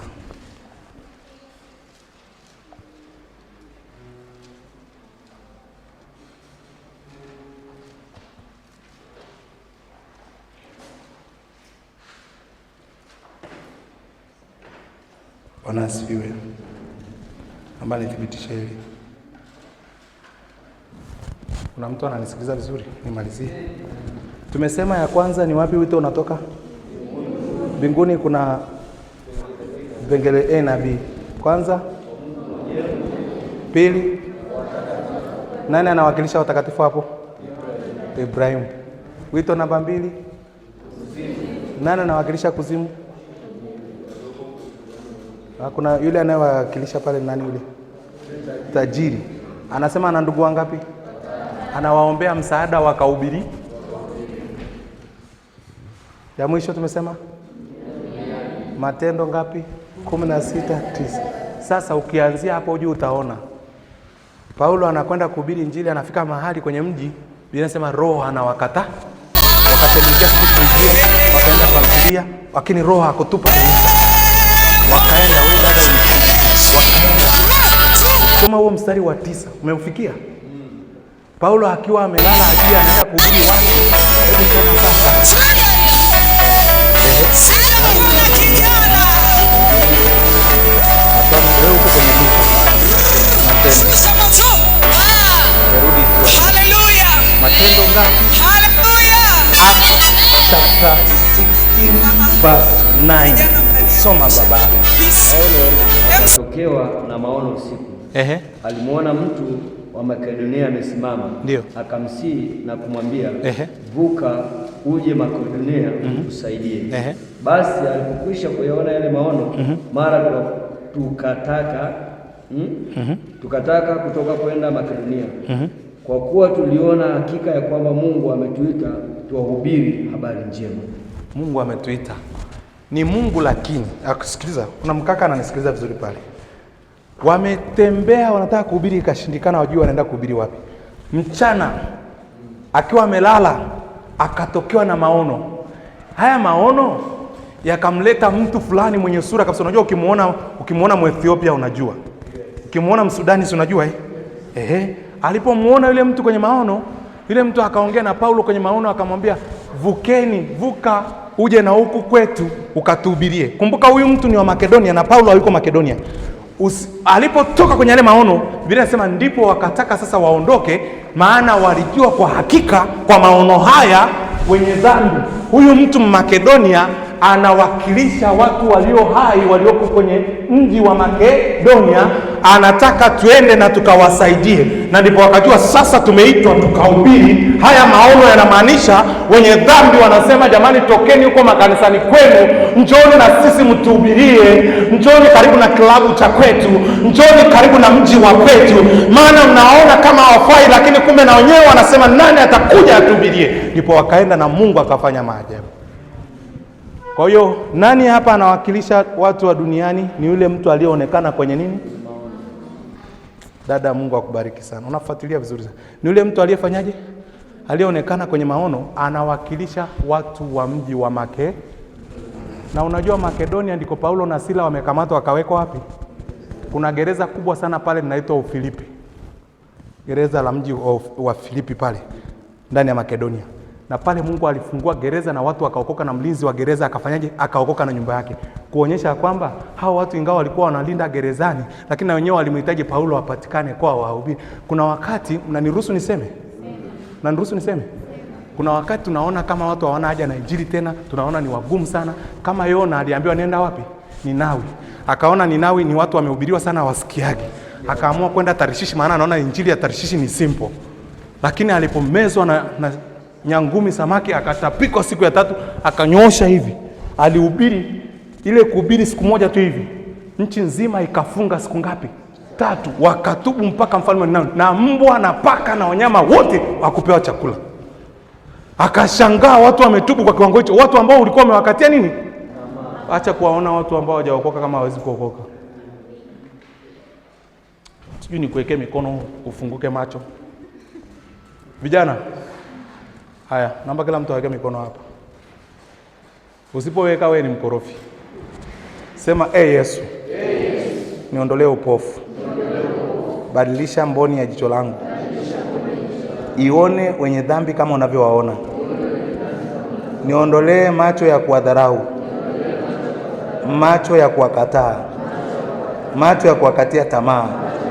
Kwa jina la Yesu. Mimi si kipofu tena.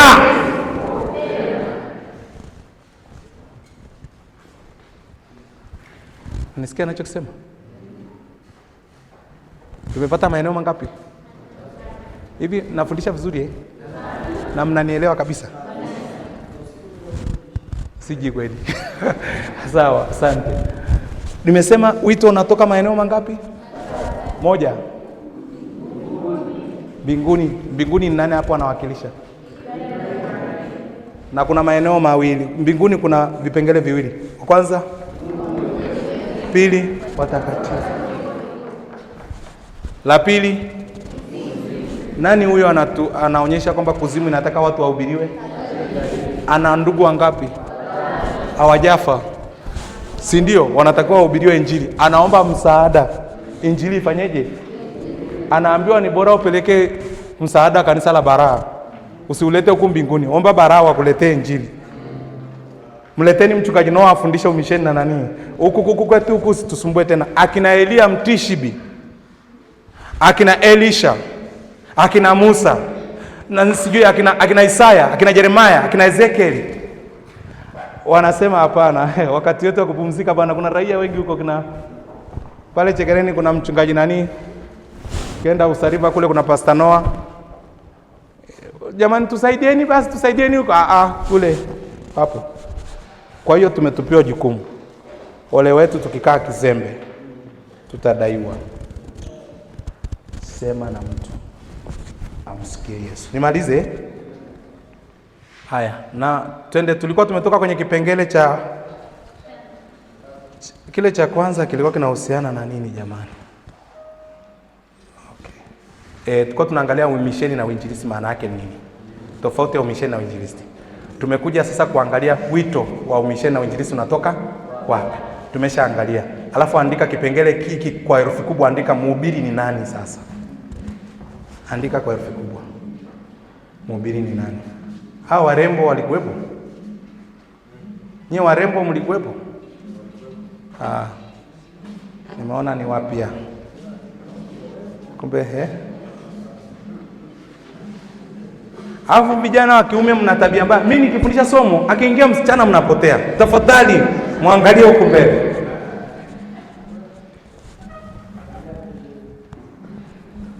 Okay, kwa nafanya utani tu.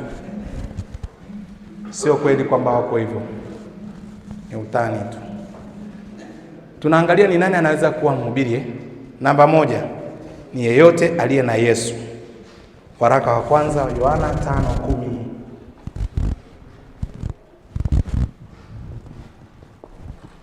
Ni yeyote aliye na nani? Jamani, ni yeyote aliye na nani?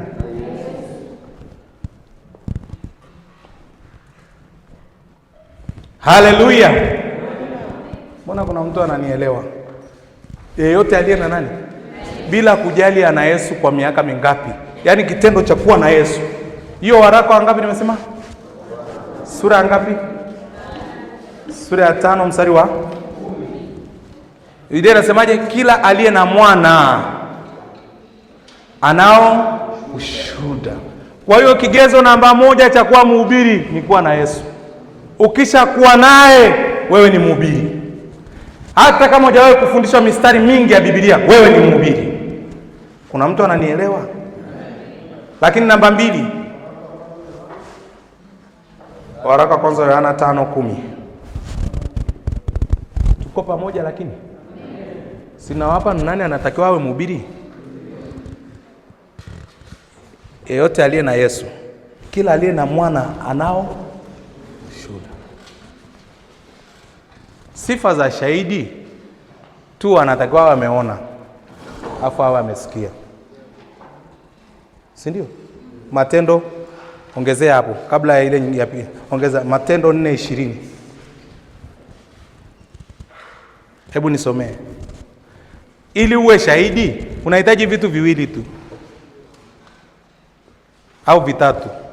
Cha kwanza umeona, cha pili umesikia, au basi umetendewa au umeshiriki.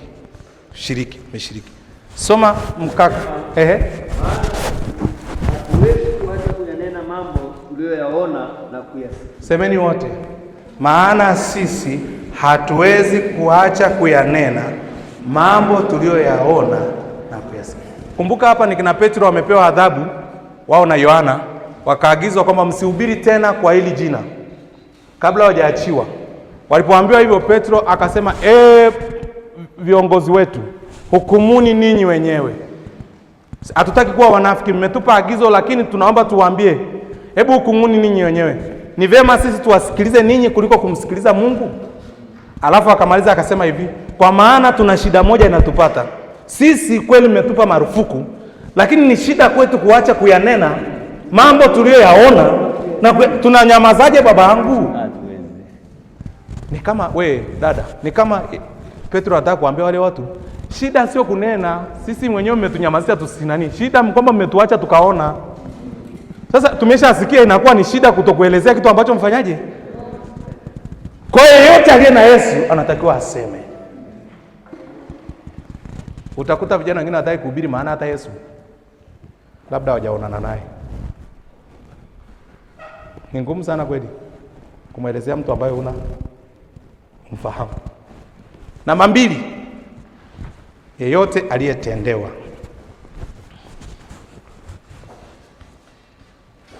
Unaweka kwenye mabano aliyeponywa.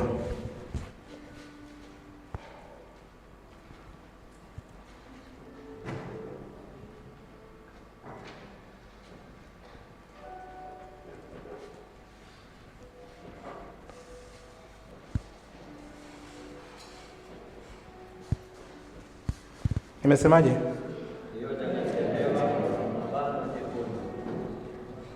Okay.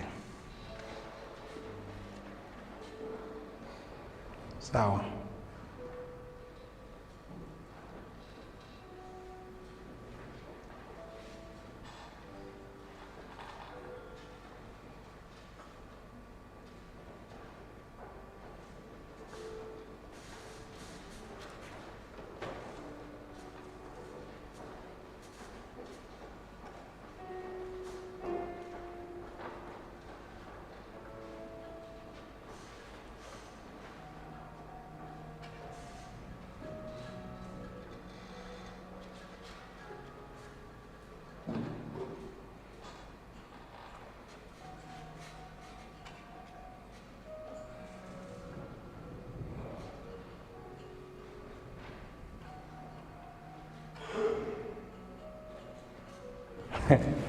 Haya, ngoja kuna kitu kwa nakitafuta hapa. Ni yote aliyefanyaje?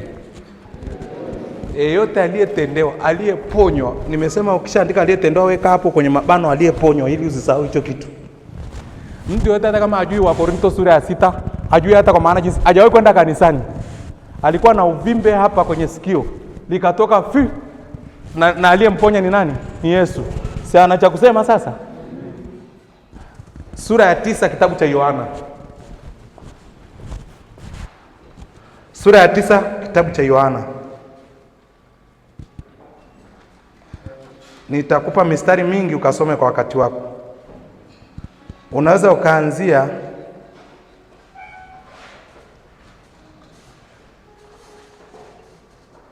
mstari wa 6 mpaka wa 27.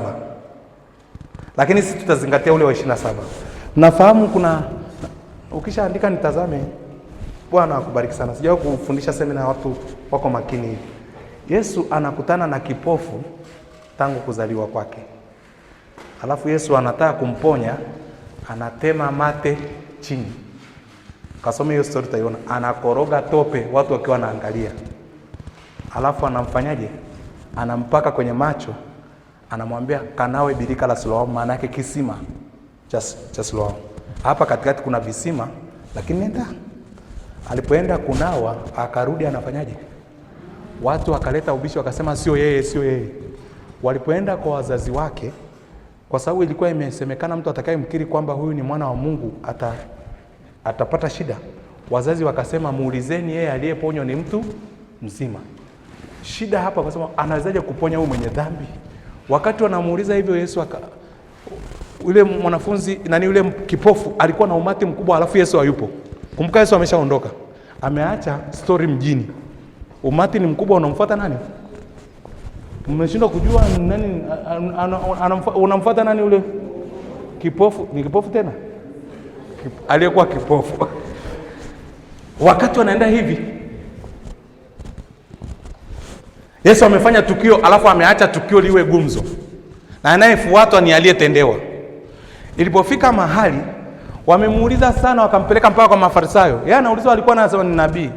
Baadaye akaulizwa, wewe anawezaje kuponya mtu mwenye dhambi? Akasema mimi kama alikuwa ni mwenye dhambi mimi sijui, kama mimi ninachojua mimi nilikuwa kipofu. Nishasoma hiyo andiko hapo. Nilikuwa kipofu. Unajua hata sema mnahangaika na makanisa sana. Si mtulie tu. Mimi bwana, kama makanisa ni mashetani mimi sijui. Mimi niliendaka huko nilikuwa mlevi. Sasa hivi nimeokoka. Yaani unajitetea tu unasema kama hilo kanisa alifai, mimi ninachojua nimeenda pale, Yesu amenifundisha na amenibadilisha. Sasa kuna kitu nasema hapa kuhusu ushuhudiaji.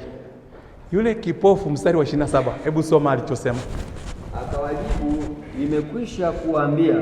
Anzia 26. Basi wakamwambia, alikutendea nini? Alikufungua macho jinsi gani?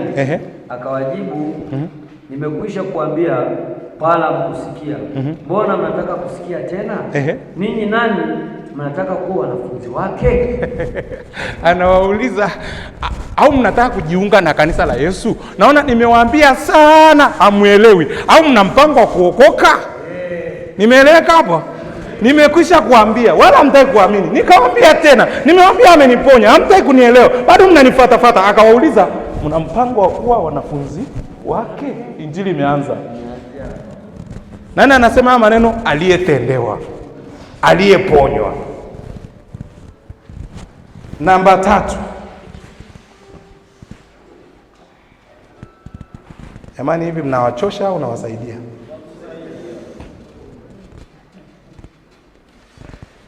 Nimesema namba 1 ni nani anaweza kuwa mhubiri? Namba 3, namba 2.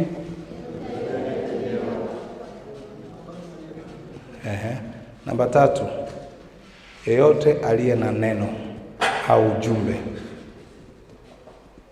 Aliye na neno au ujumbe.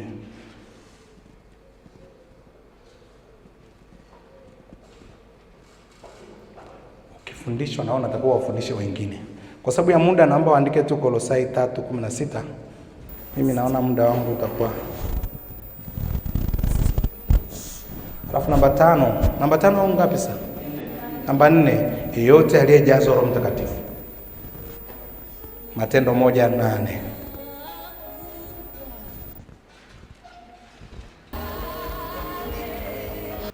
Haleluya. Alafu kwenye mabano naandika aliyevikwa. Unaweza kaweka aliyevikwa uwezo. Nimesema yeyote aliyejazwa Roho Mtakatifu, Matendo 1:8. Kwenye mabano aliyevikwa uwezo. Luka 24:49.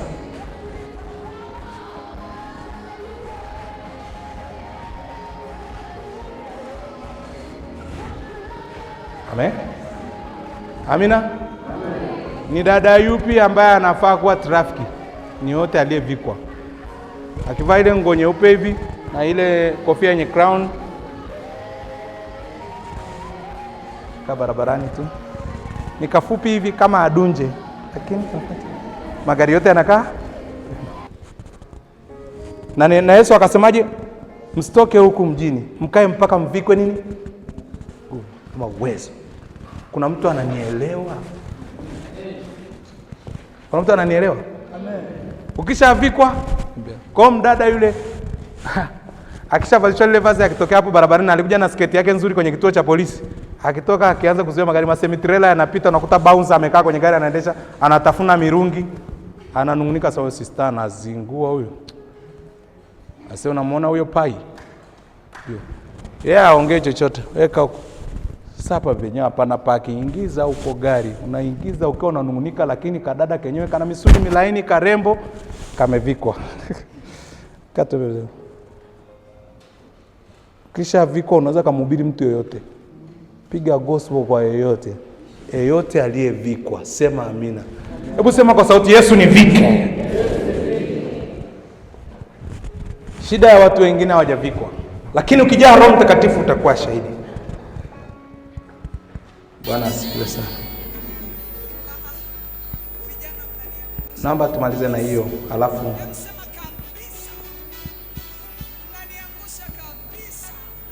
kuna mbinu za kuhubiri Injili, niseme kwa kifupi, nitaje tu chache.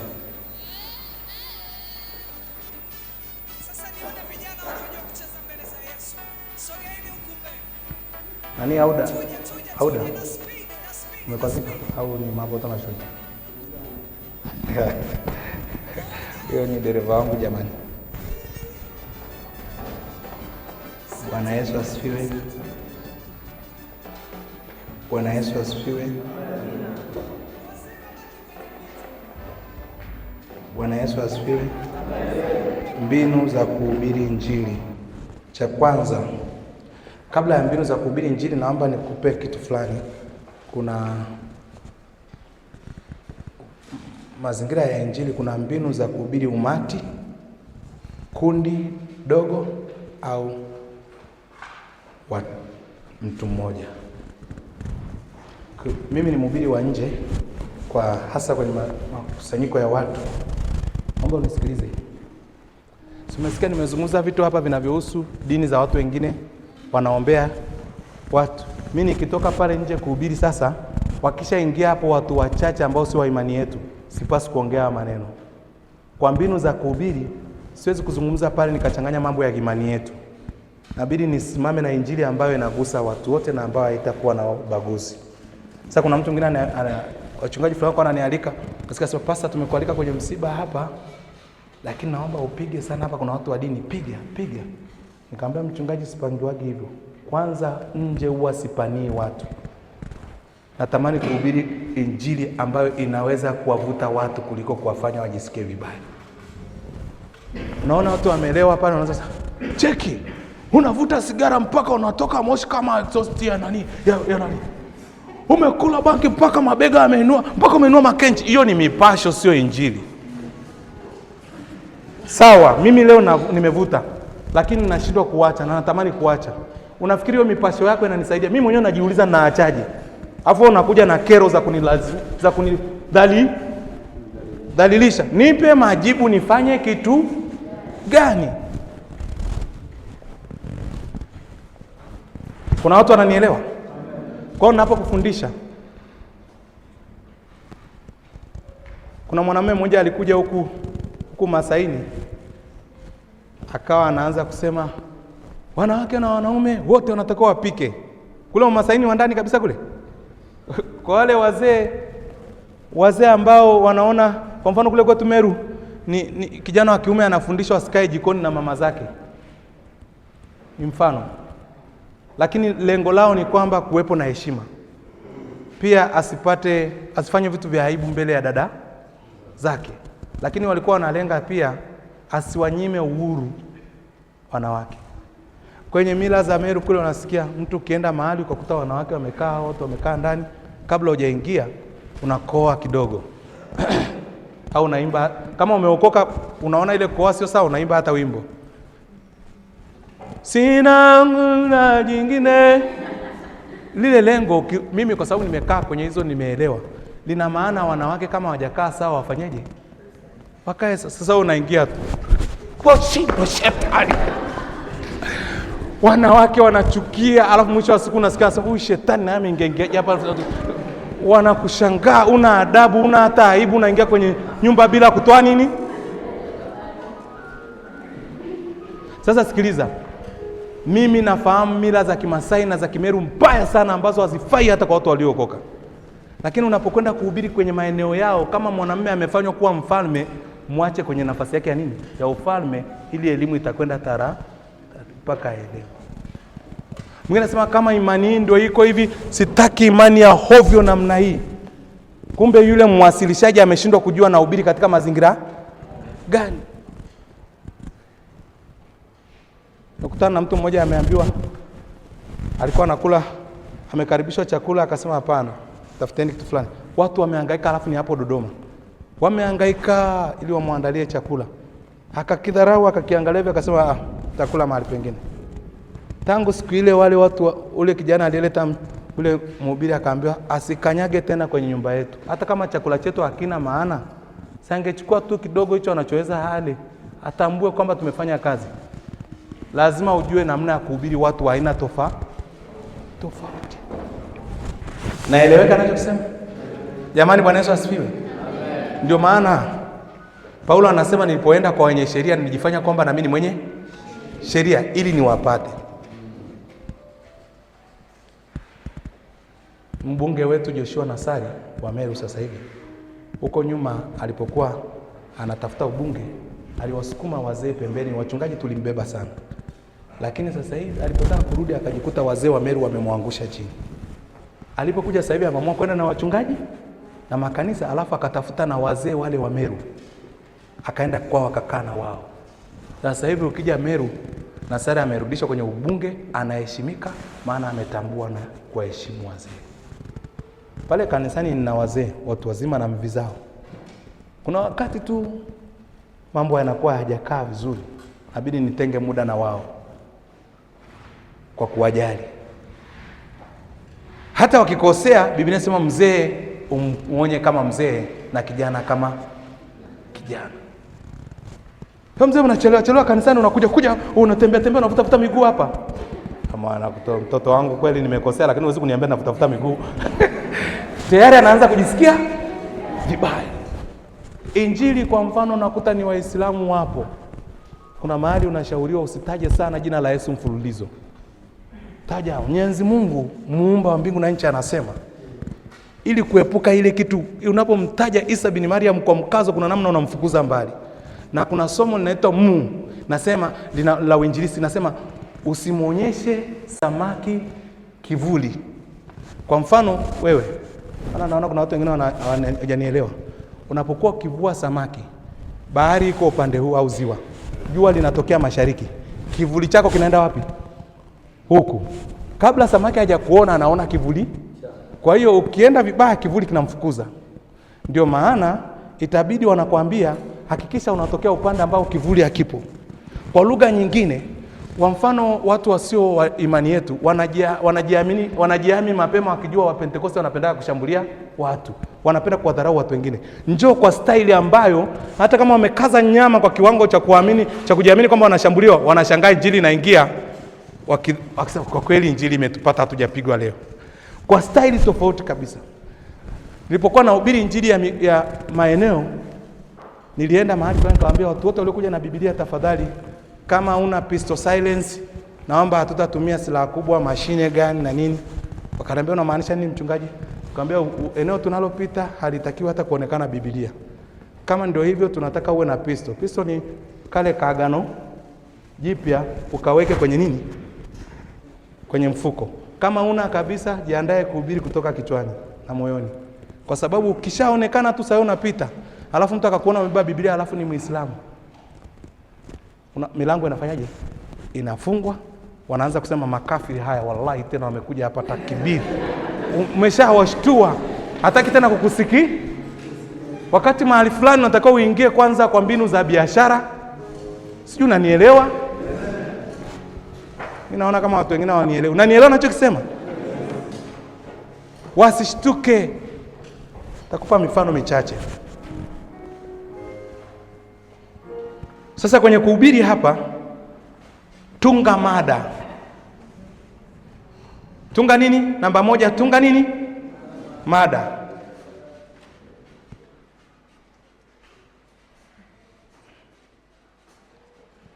Namba 2, naposema tunga mada, maana yake mada yako itazaliwa kulingana na mazingira au kitu kinachofanyika kwenye lile eneo.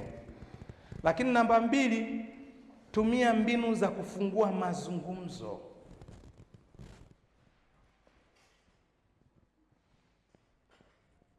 Tumia mbinu za kufanyaje?